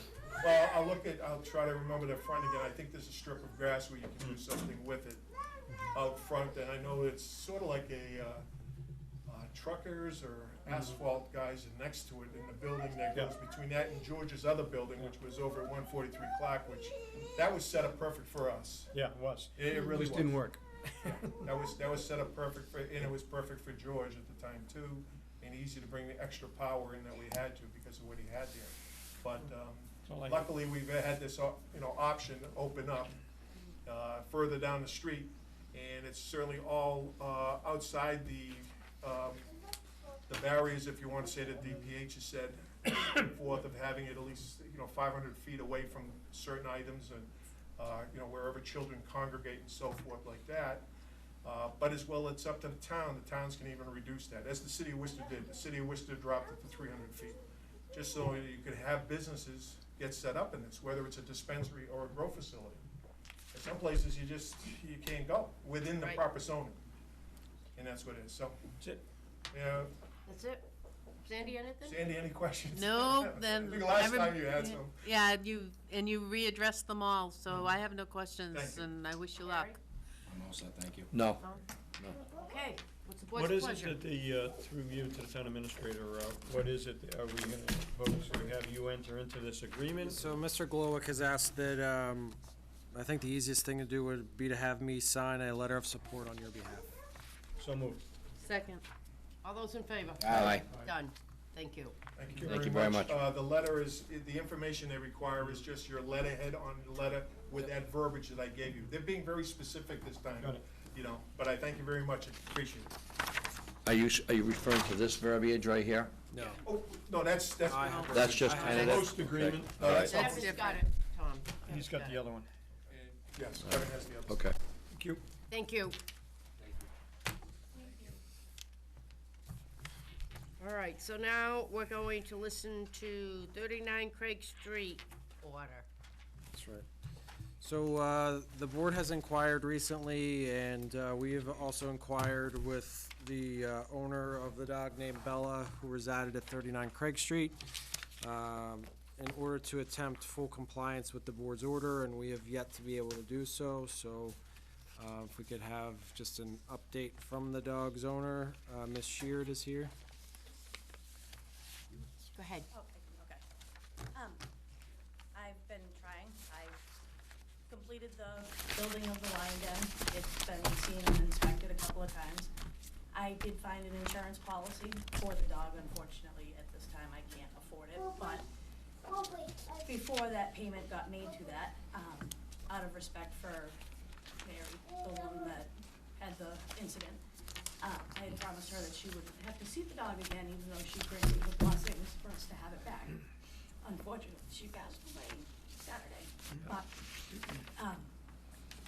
the dog's not been home since that 10-day window to appeal has come and gone, and hasn't been back.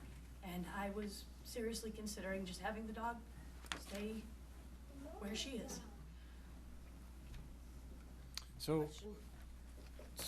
And the animal control officer is here, and she can obviously address this probably better than I can. We've requested the location of the dog from the Sheards and haven't received that information. And according to Mass General laws, once a dog is determined dangerous, that information needs to be provided to that community. The board did not order the dog out of town because you can't, but since it is out of town, we need that information and we have not been able to obtain it. Since this all happened, my house, my life has become like a circus. Like I'm a circus show. You know, people driving by me, flying drones over me, chasing me, driving at me opposite directions, trying to hit me, driving down the road. And the dog's not in Leicester. She hasn't been. And I really just don't think it's fair or necessary to have somebody else take on that role of being tormented and stalked and chased and everything else that I've had to deal with since this all happened. So, I mean, I didn't realize when we went through this that part of the dog not being at the house was gonna have to be, you know, saying where she is, but she's not around to bother anybody in Leicester. She's happy. I'm not sure why we have to. Through the chair, to Kevin, does the location just have to be made known to Patty and yourself and not public? And then we'd have to share that information With with the the- animal with the- control officer. So, Well, we would you figured be that, but instead- willing to, not on television, not in the public, provide that information just to the animal control officer and the town administrator, so the other animal control officer can be informed? I mean, I can do that. I think that's all the state law requires, and then you'd be in compliance with that, and I don't think, I can't say that the other town won't make it public information, but Well, and they that's wouldn't, something I'm trying to avoid happening, because But- I know what I, horribleness it's done to me. I mean, there's a Massachusetts general law, and we're forced to uphold it, you Mhm. know, and That's right. operate in the town. You know, through your order, you acted underneath that Mass general law, and we need to do everything that we can to provide full compliance. So it's not, we can't predict what another town will do with the information, but I imagine it'd be if public they've had, information. if they've, right, it would be if someone asked for it. That's right. Through the chair, Yes, Patricia Dykes, Animal Control Officer. The town's liability for not notifying another town of a dangerous dog is our concern. well, I get that. That's a major reason that the town officials need to know where the dogs are Right. dangerous. So I would just ask that after this meeting, you let the animal control officer and the town administrator know where the dog is being kept, so that we'd be in compliance with the state law. And, Through the chair. Yes. My only problem with your very kind offer is that I'm not in a position to just simply ask. We gave, Right. Well- quite frankly, on my objections, because I would have gone further, but the point is, this board, in a majority, gave you specific instructions, of which have been minimally followed, regardless of whether you could or couldn't afford it or do it. It was a choice you made. You are the person that should have been in control of an animal that obviously wasn't and brought great harm to a dear older woman. And it was that lack of control, and with some compassion by others on this board, that they gave you specific instructions, to which I've seen nothing complied with. Instead, you moved the dog out of town. Your choice. But then at minimal, the dog officer said, so we have an obligation, a legal obligation in the state of Massachusetts to notify the other town, and so far you haven't done it. So I would, as opposed to Sandy's kind thing of asking, I would say that this board ought to be directing you to inform the town administrator by tomorrow morning where the dog is located, and then the law will be followed. And if that order isn't followed, then I want this coming back before the board for stricter action. You guys, as a board, the majority of this board, gave a break. Nothing's been followed. It was avoided, not followed. And as far as I'm concerned, we're done. So it's either the order is that you notify this town officially where that dog is housed, or we have another hearing, and that one should be a lot different, and it should go to legal attachments.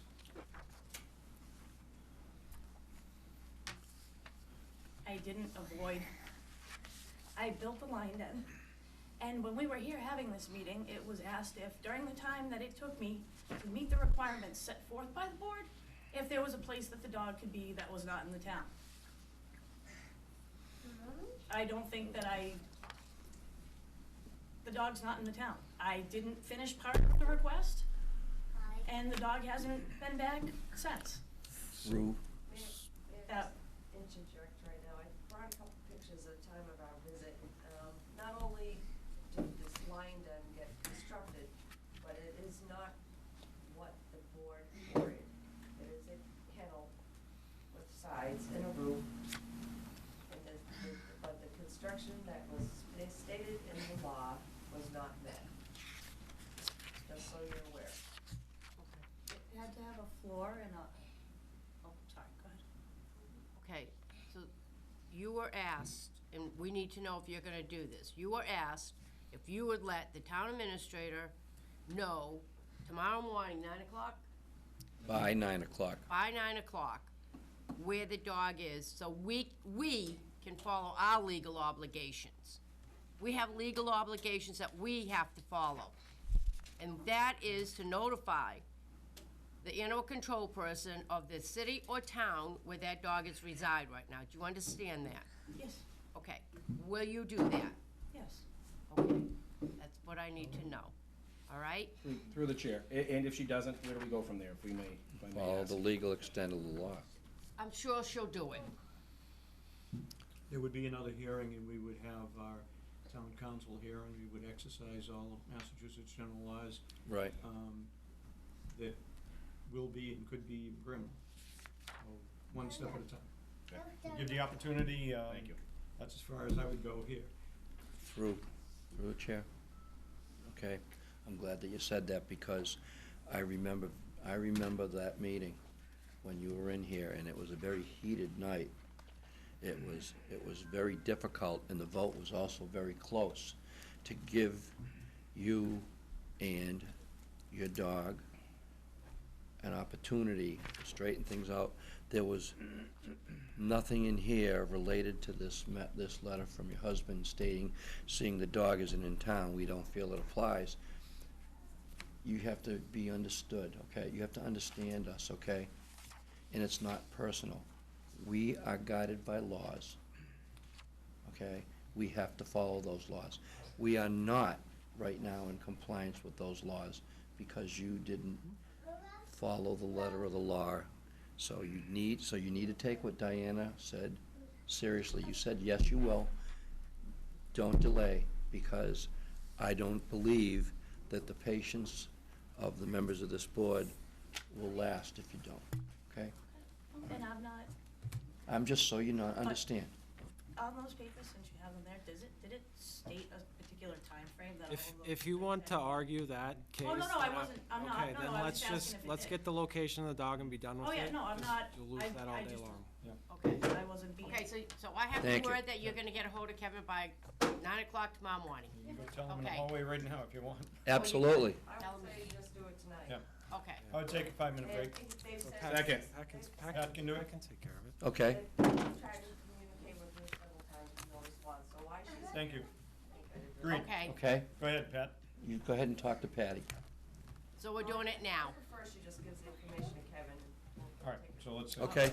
One of Then you we're gonna take- take a break and she'll give it to you. Kevin, take a 5-minute break. Kevin, and take do a it. 5-minute She break. doesn't need 5 minutes. Can you, if you have a paper and a pencil. Yeah, can you Yes, I do.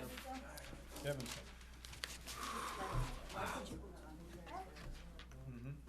So much for being a good guy.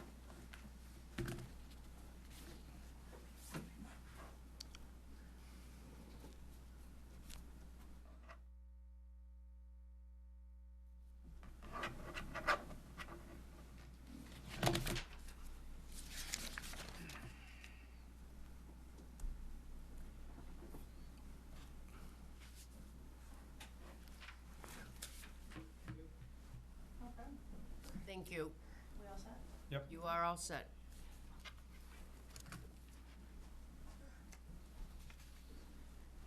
Have a good night. You're welcome.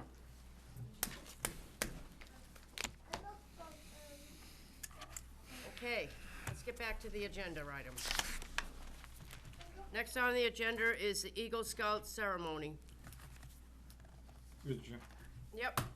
Certainly others are more than welcome, and if you haven't been, it's quite a ceremony, but I have put it in my calendar to go. I did too. God willing, I will be there. I also have it in my calendar, so hopefully. Anybody else? Me too. It's really nice. Absolutely. It really is nice. I would ask through the board for Kristen to put together the wonderful plaque that she's so good at putting together for us to deliver that day. Okay.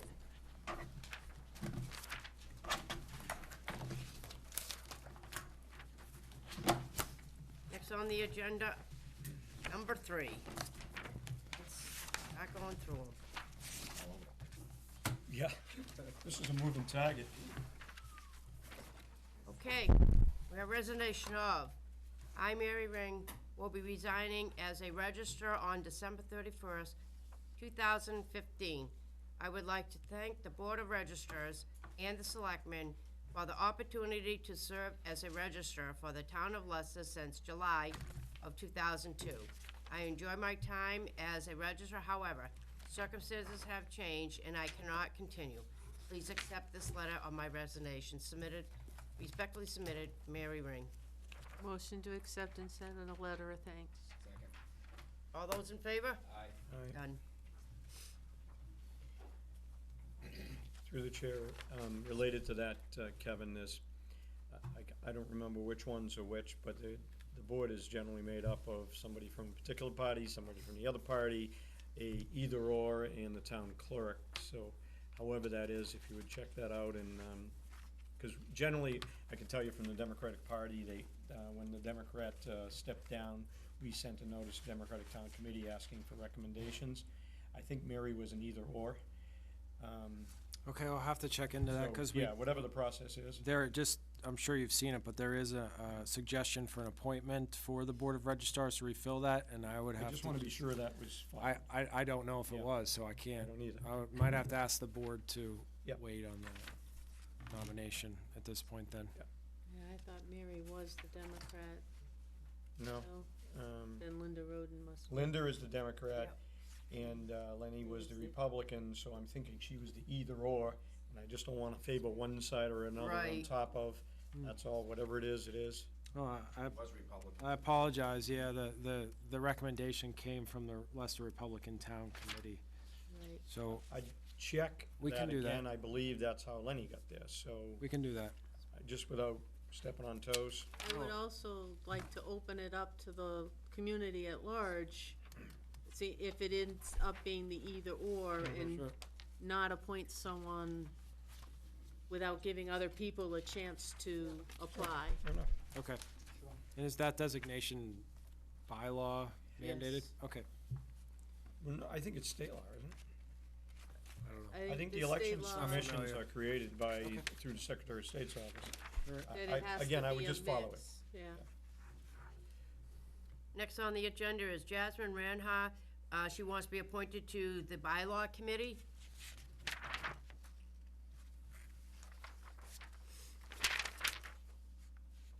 Motion Move to to- appoint. Second. All those in favor? She's appointed. Congratulations. Thank you.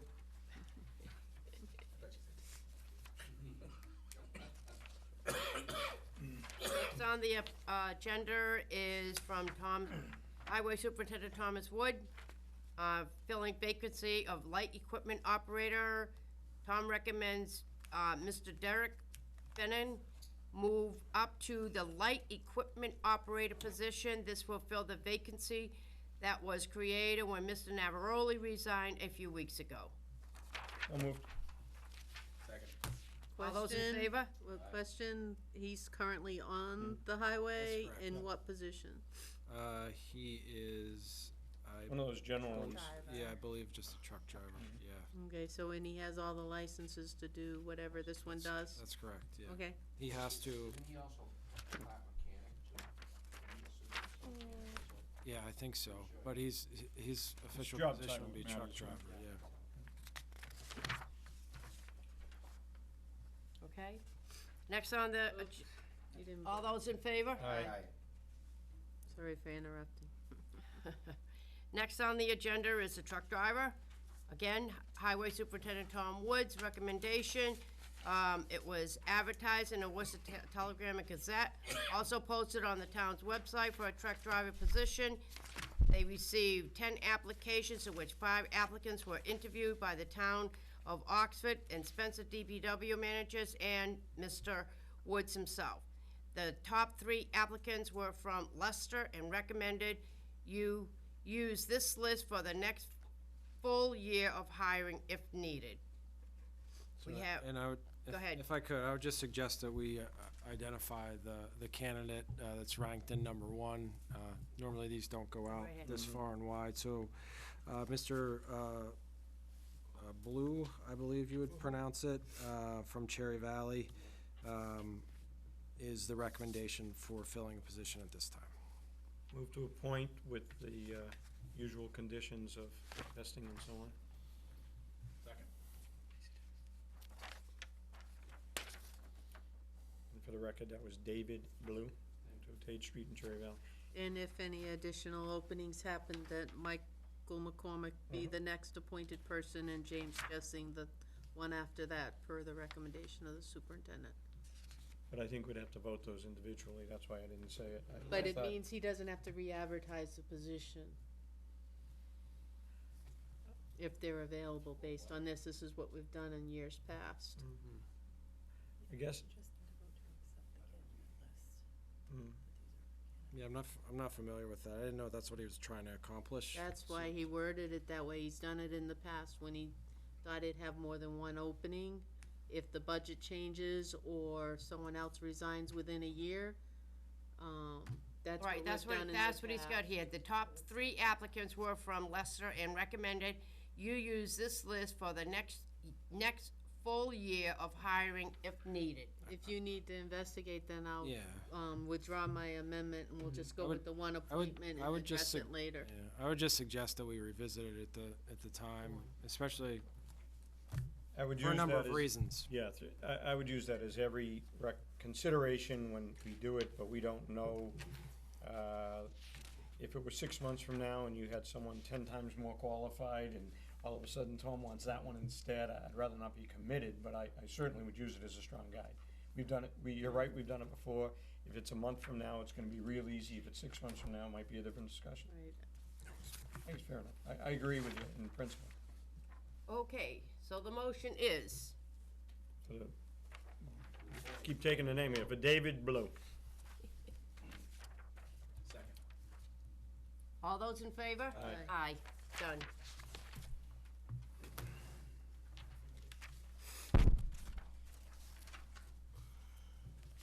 Next on the agenda, oh, this is the one. That's the one we'd ask to Yeah, hold. we'll get this one on hold.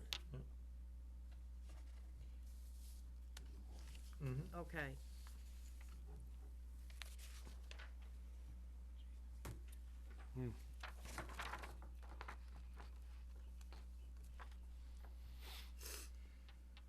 Next on the agenda is internal borrowing, fire and EMS headquarters project.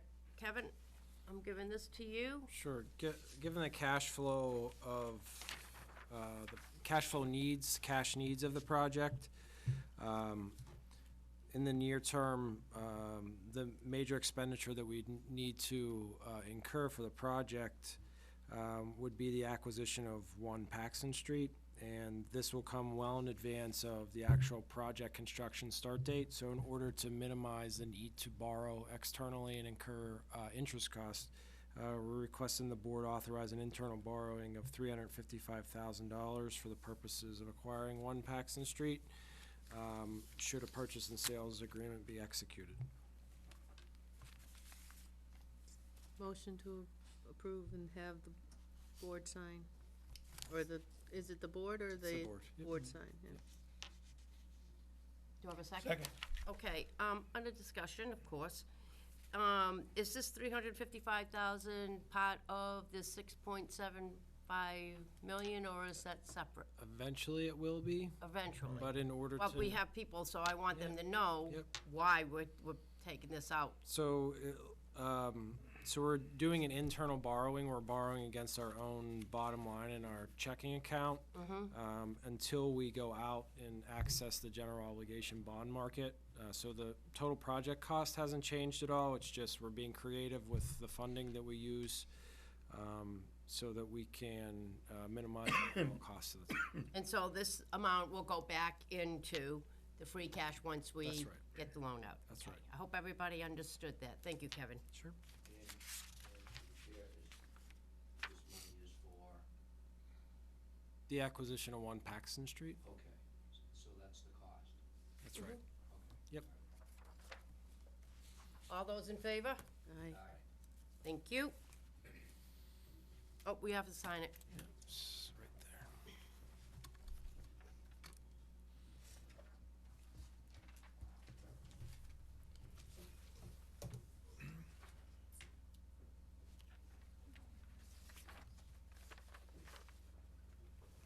What's that noise?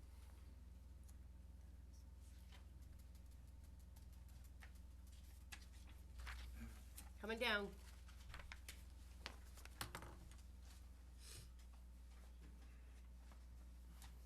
Next on the agenda is 2016 miscellaneous license renewal.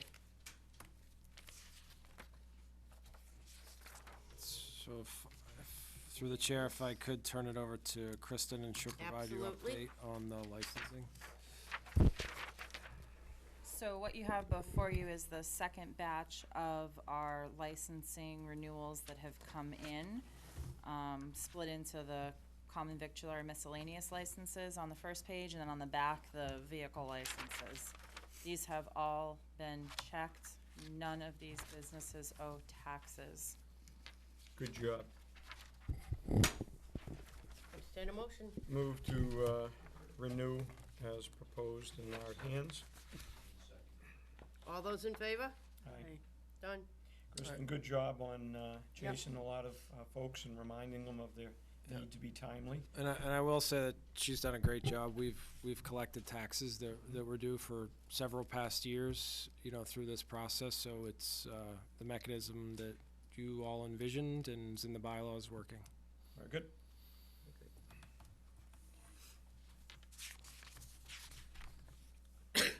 Excuse me. Next on the agenda is the Library Building Committee.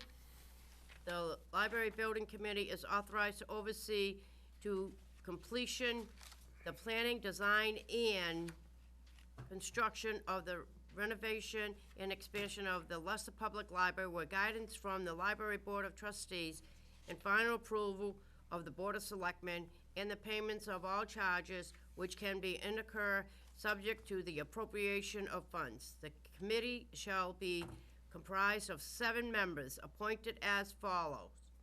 2 members of the Library Board of Trustees, 1 member from the Board of Selectmen or designee, 1 member from the Financial Advisory Committee, 1 member of the Historical Commission, and 2 at-large members.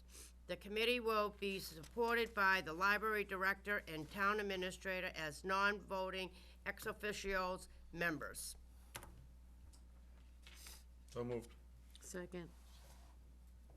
All those in favor? Aye. Done.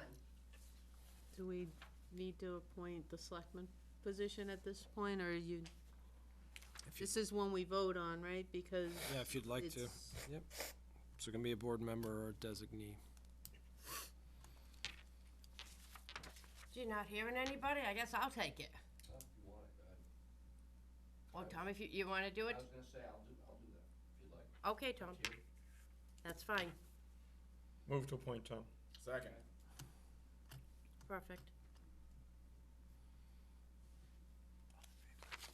All in favor? Aye. Done.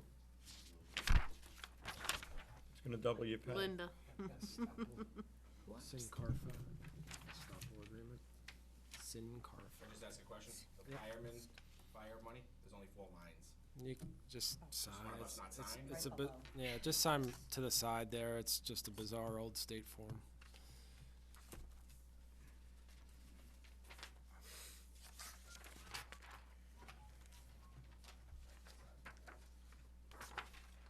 Okay. Next on the agenda. Good luck. Yeah. Is the Sincarfa Estoppel Agreement. Right, is the What he said. Go ahead, say that again in one word? So Sincarfa, which is the solar company that we worked with to develop a solar facility in the town of Palmer, has provided us with an estoppel agreement at the request of someone that is providing them financing through the project. So this has been reviewed by myself and town council, and we're comfortable with the board signing it. We're basically reaffirming the statements that the board made in signing the power purchase agreement, reconfirming that those statements are still true at this point. That way the financer knows there's no additional liens or burdens or trouble of the town, who will ultimately be buying the power and allowing Sincarfa to pay their bills that they're incurring through this borrowing. Thank you. So the document would have the chair of the Board of Selectmen sign in approving the document. Move to have the chair sign. Second. All those in favor? Done. Next on the agenda is the CDBG grant extension request letter. Kevin, all yours. We'll have Kristen take this one because she worked on Okay. it. So basically, the way that CDBG works is the funding comes from the federal government, but we get it through the state because we're a small jurisdiction. So even though our funding is available through June of 2017, the state writes their contracts through December of 2015 for everyone, in hopes that, a little optimistically, projects will be done in that time. This is a no penalty extension, which Pioneer Valley is doing for all of their FY14 grants. Basically, it will enable a couple of projects that are close to being finished but not fully finished to be complete. Just a quick update on what the projects are under that grant. There are 2 housing authority projects, one in Charlton and one in Leicester, that will be complete by the end of this year. There's the town hall project in Charlton that will be done by the end of January.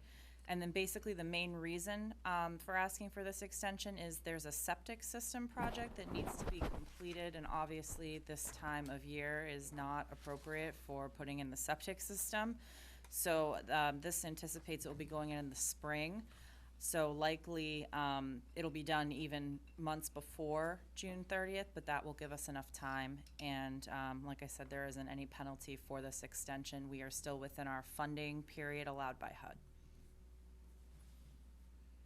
So you need a motion to extend it. I'll entertain a For the motion. chair to sign. All those in favor? Aye. Done. Next on the agenda is, well, I'm signing, contract Massachusetts Board of Library Commissions, Library Expansion and Renovation Project. So this is a contract that is an agreement with the Massachusetts Public Library Building Commission that has 38 assurances that they want to confirm. This document will also be signed by the chair if the board so authorizes, and myself, along with the chair of the Library Board of Trustees and the library director. It's their way of making sure everyone knows what the conditions of the $4.2 million grant is. Need a motion? You wanna read it first?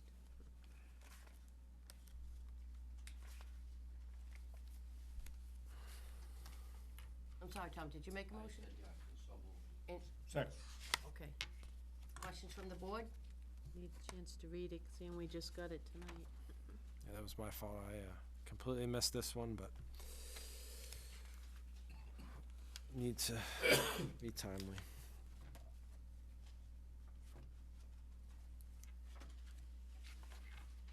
Are there any, through the chair, are there any strange conditions? There's really not. I mean, we're just reaffirming the contract and how we proceed, both in our contracting procedures and the contractors that'll be allowed to work on the job, and that we will follow the approvals that were previously provided by the Massachusetts So Library it's Building more Commission. us to them than them to us. That, yeah, we're assuring them of the original conditions of the grant. If anyone's familiar with a state contract, it's the same one-page document, no matter if you're getting road funding or a $4.2 million grant for a library. So I think the Library Commission at the state level just wanted further confirmation of what our project entails. So this guarantees the 4.2 million based on the current estimated cost. That's right. All right, thank you. All those in favor? Aye. Opposed? None? Done. So you just sign 2 copies, Okay. and I'll sign it. Next on the agenda is the town administrator's report while I sign.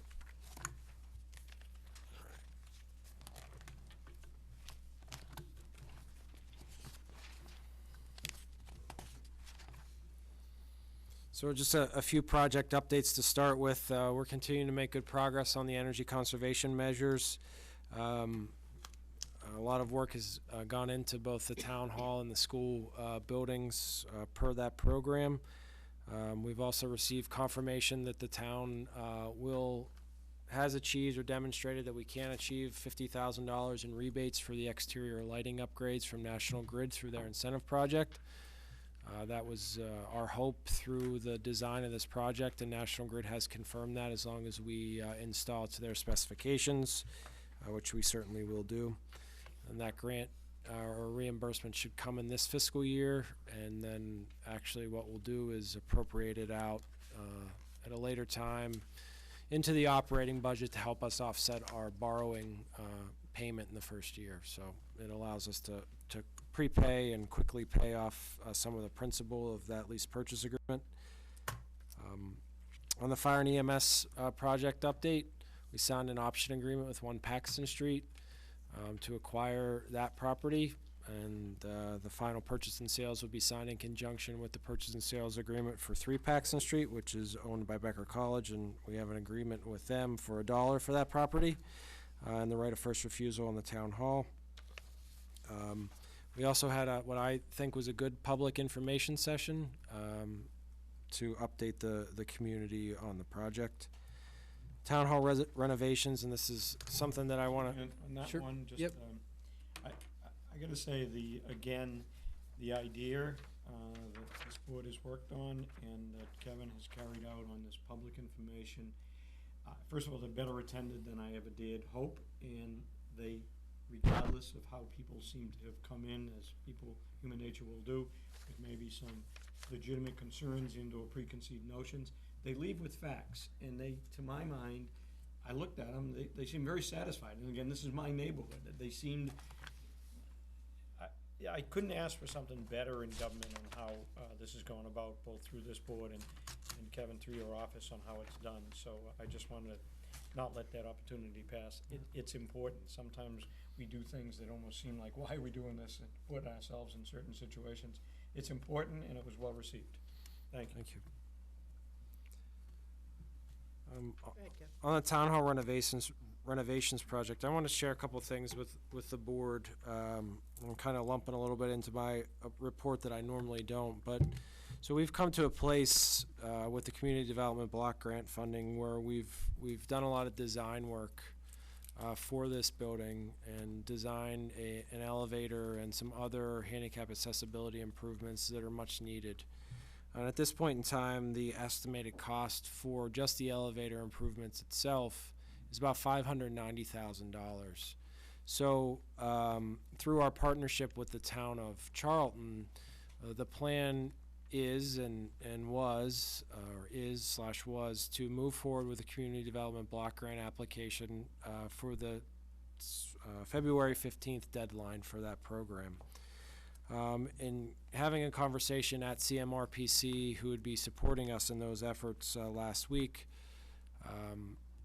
the discussion also with the Pioneer Valley Planning Commission that evening was that for the elevator and accessibility barrier removal agreement between the two towns is that the construction phase or parts of those agreements is $350,000 from the Community Development Block Grant, and the balance of those funds comes from a local matching appropriation.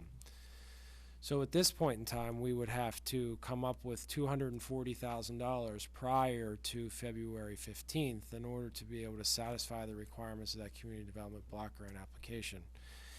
So I like to think that, you know, at least since I've been here, that, you know, we've had our foot on the gas and moving forward with a lot of these projects. However, I think this may be a hurdle that we can overcome by February 15th and coming up with that $240,000.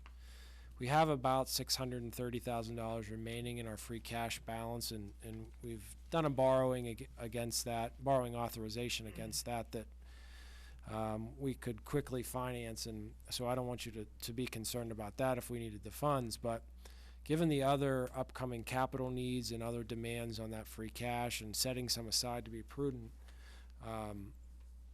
I don't think we have the funding to move forward with a full construction application process through the Community Development Block Grant this February. So that's disappointing for me because we've done a lot of hard work, and you know, it's a project that will reshape this town hall and how it's used. We have an appropriation for $100,000 for borrowing authorization that was put in place several years ago, so we'd really only need to come up with an additional $140,000. I'm still just not very confident whenever I go through the free cash numbers that we have those funds to put in place.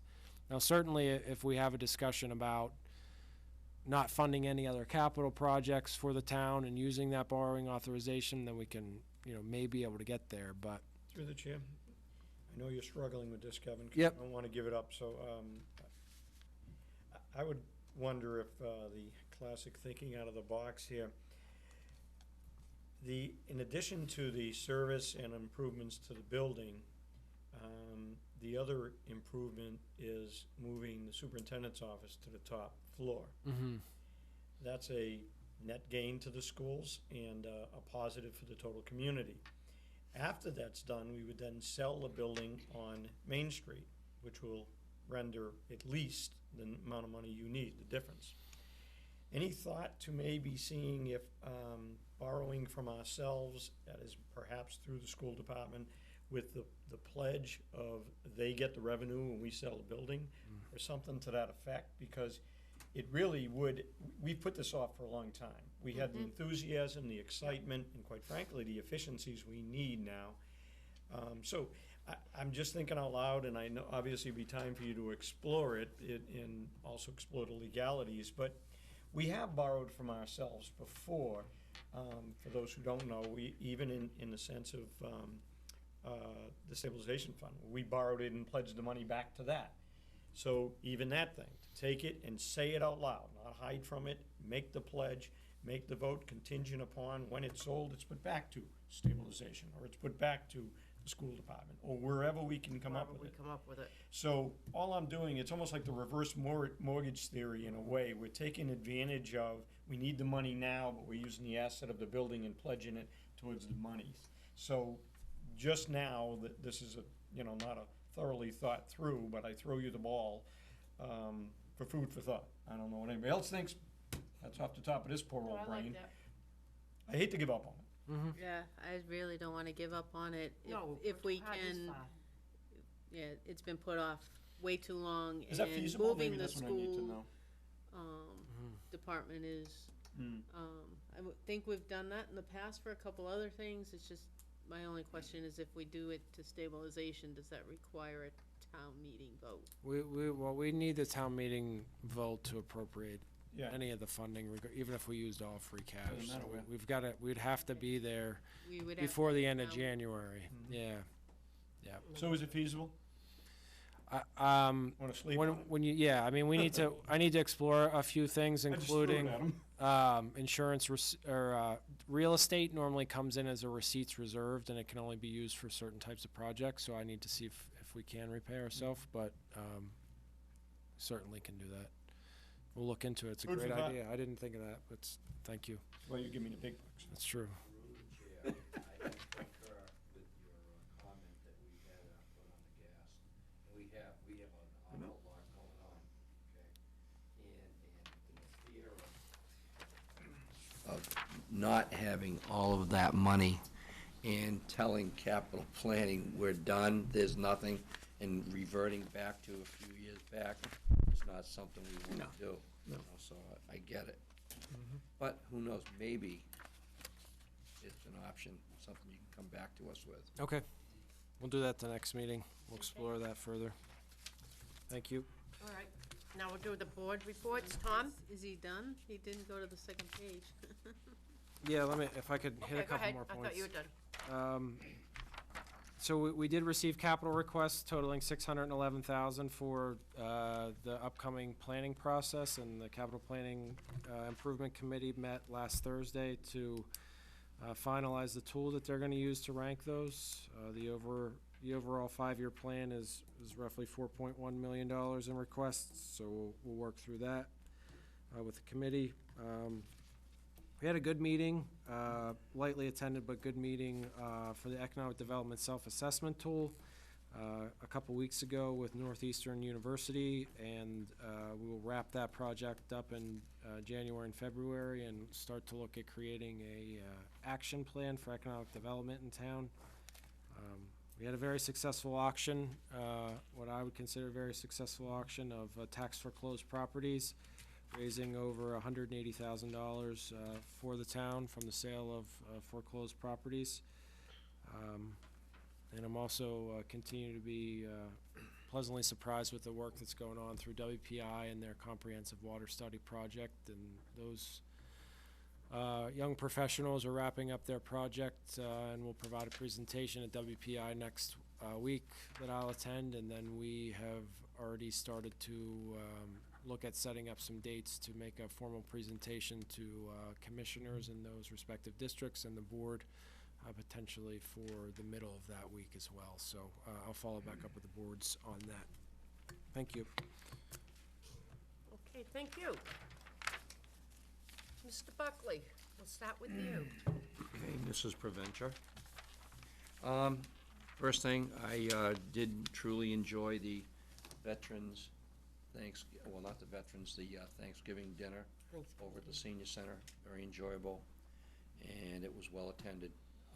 That was great. And I'm pretty sure everybody got this in their mailbox. This is for the Denny Portrait Reception at the Leicester Public Library this Thursday from 6 to 8. And which means as much as I've been put on the library renovation committee, I'm going to miss my first opportunity to go in there because I'm going to be over at St. Pius doing a Star Scout rank review, or two, possibly two. But it's been great. And we're going to meet in 2 weeks? Okay, all right then. And I'm hoping that Doug has something on his plate regarding a proclamation and shop Leicester first. Okay, so I won't burst that bubble. Okay, that's it.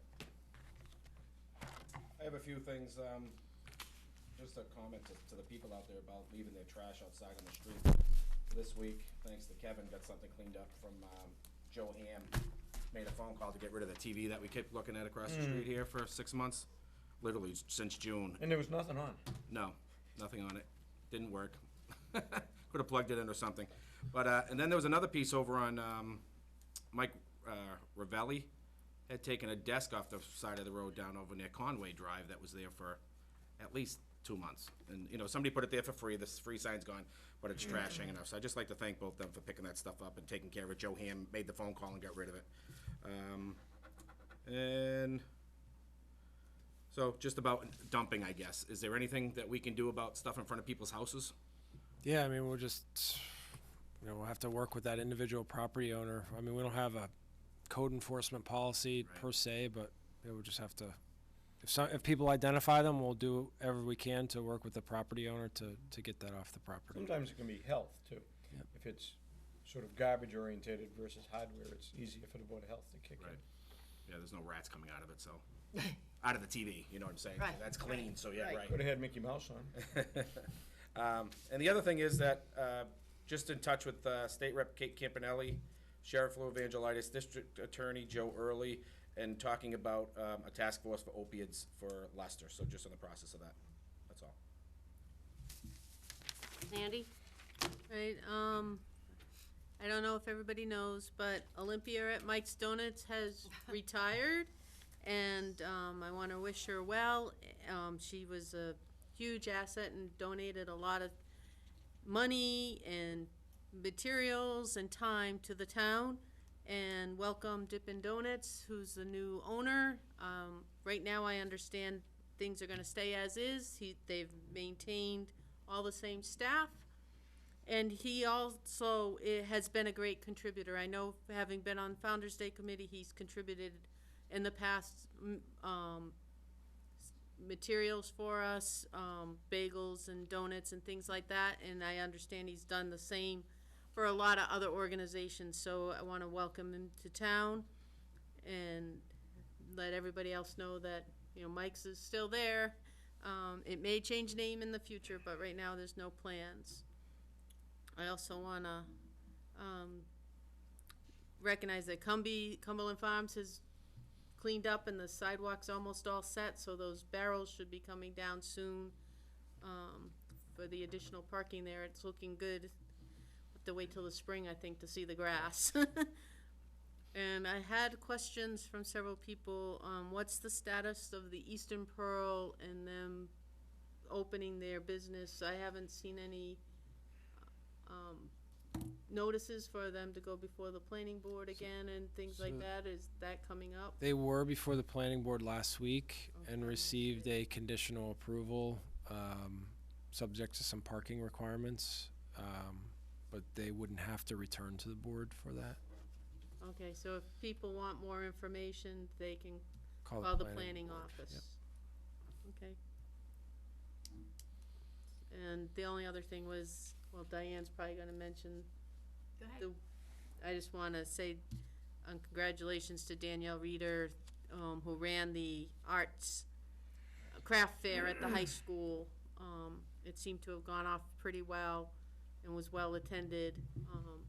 Everybody in town should remember that a lot of the vendors there are local, and next year, if there were more people, there might be more vendors if we can support them. That's it. Mr. Belanger.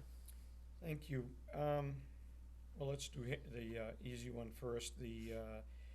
Annually, we usually set out a proclamation and do a Shop Leicester first, and I would ask the board to once again proclaim that. Set a week, usually it's preferably 2 weeks before Christmas, so whatever the dates that fall into that would be next week. So we could set that and notify the press through our office and get the proclamation out. So that's a motion. Second. And usually on the town website too, right on the great. front. Yep. And we'll be doing a show on LCAC, for obvious reasons. We put it off this week, but we'll get it done. All those in favor? Aye. Done. Next,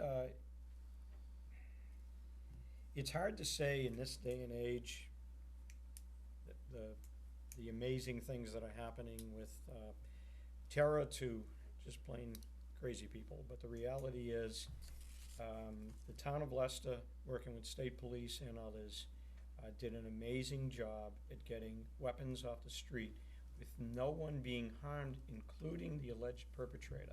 So that allows for a better understanding of what happened and what the person was doing, and maybe getting some help for that person, God bless them. Just for the family's support, as opposed to what could have been if people overreacted or reacted differently. And so I think through the town administrator, I would ask the board to direct the town administrator to set something up through the chief with the appropriate parties for LPD and MSP and Mass State Police, and there's another department involved, for us to recognize them. Think about what happened here compared to what we've been reading about.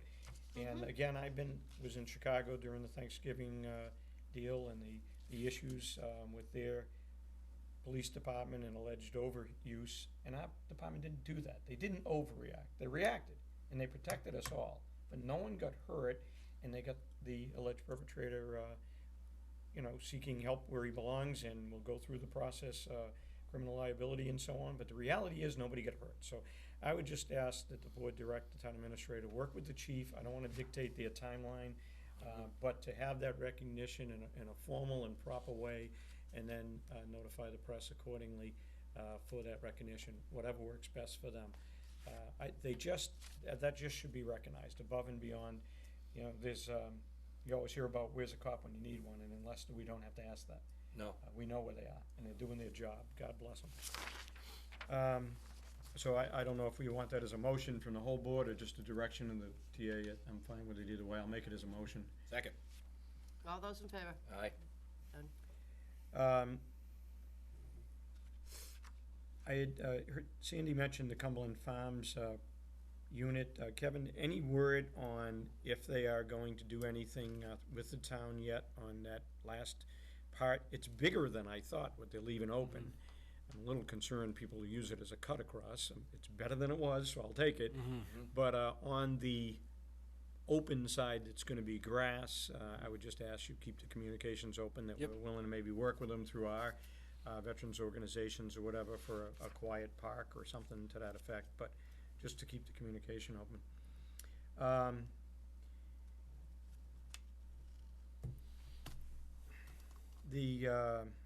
guess the most difficult thing I'm going to ask is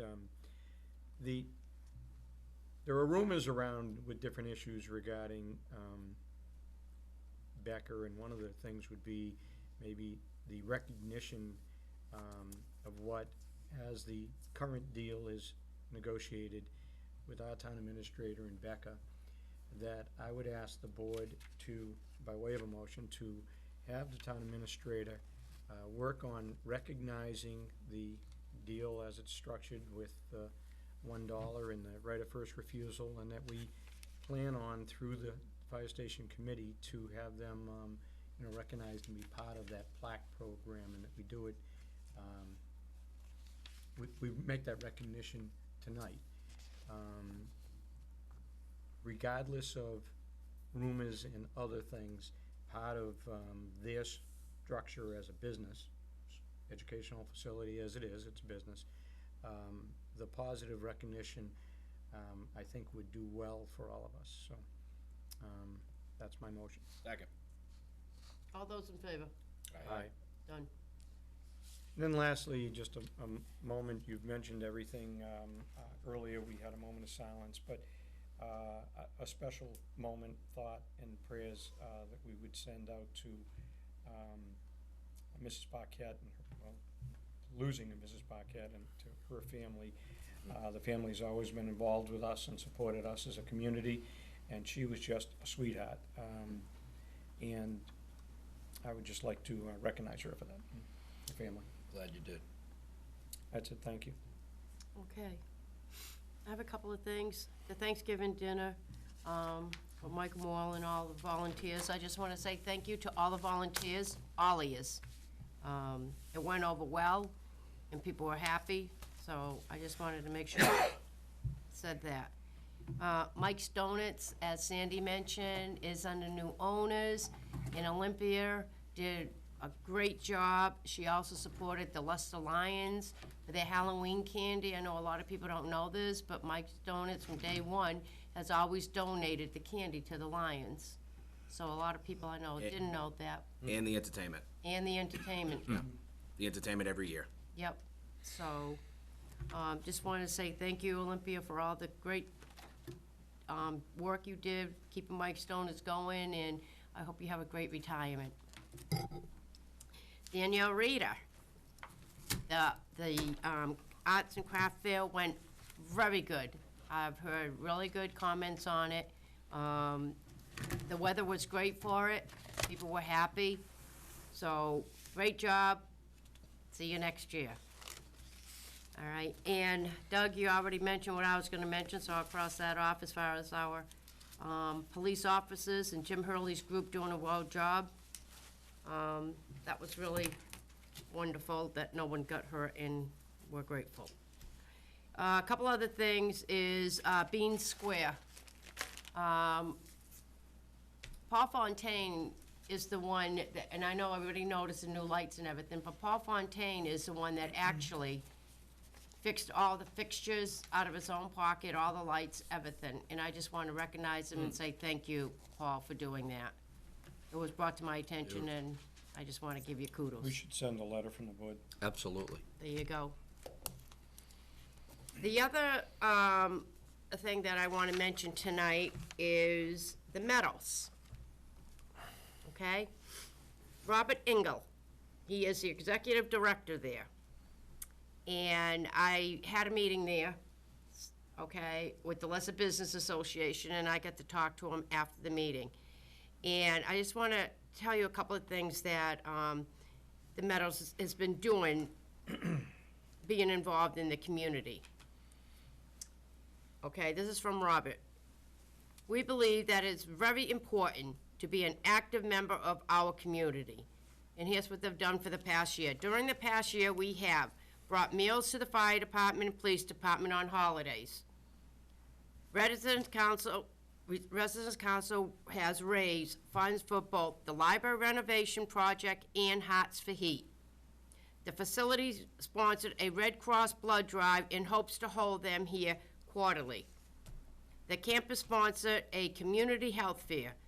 They had booths with representatives from a number of important health-focused agencies such as disaster planning, fire department, police department, Red Cross, Alzheimer's Association, blood pressure screening, Lions Club, Leicester Senior Center, diabetes, education, respiratory therapy education, medication safety, and just a whole bunch more that they had there. Plus, they also had a DJ. They had refreshments and raffles. All the funds raised, over $500, was donated to the Leicester Basis Community Organization, the Senior Center, the Lions, and Hearts for Heat. We are happy to be a member of this wonderful community. Best Robert. A lot of people don't know that the Meadows does help out in different aspects of the town, and I was, for one, was like, oh, I did not know you had a health fair, you know. So even us as well informed, there are some things we're not informed of, and so I just thought that this would be a good time to bring this out to let folks know that the Meadows is there and they have been helping and supporting as a community member. And that is all I have. Tomorrow night, what are we doing at the Meadows? Are you going?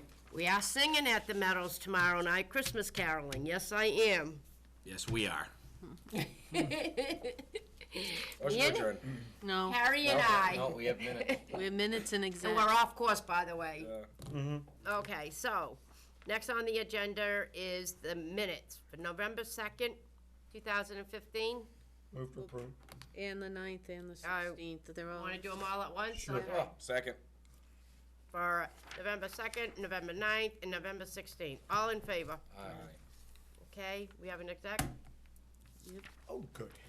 I move that we go into executive session per Mass General Laws, Chapter 30A, Section 21A, under the exception rule number 2 and exception rule number 6. We will adjourn to an open meeting just for the purpose of adjournment. There'll be no public announcements. Second. Hold the board. Tom? Yes. Harry? Yes. Sandra? Yes. Doug? Yes. Diana, yes. We are going into exec. Good night, everybody. Have a great weekend.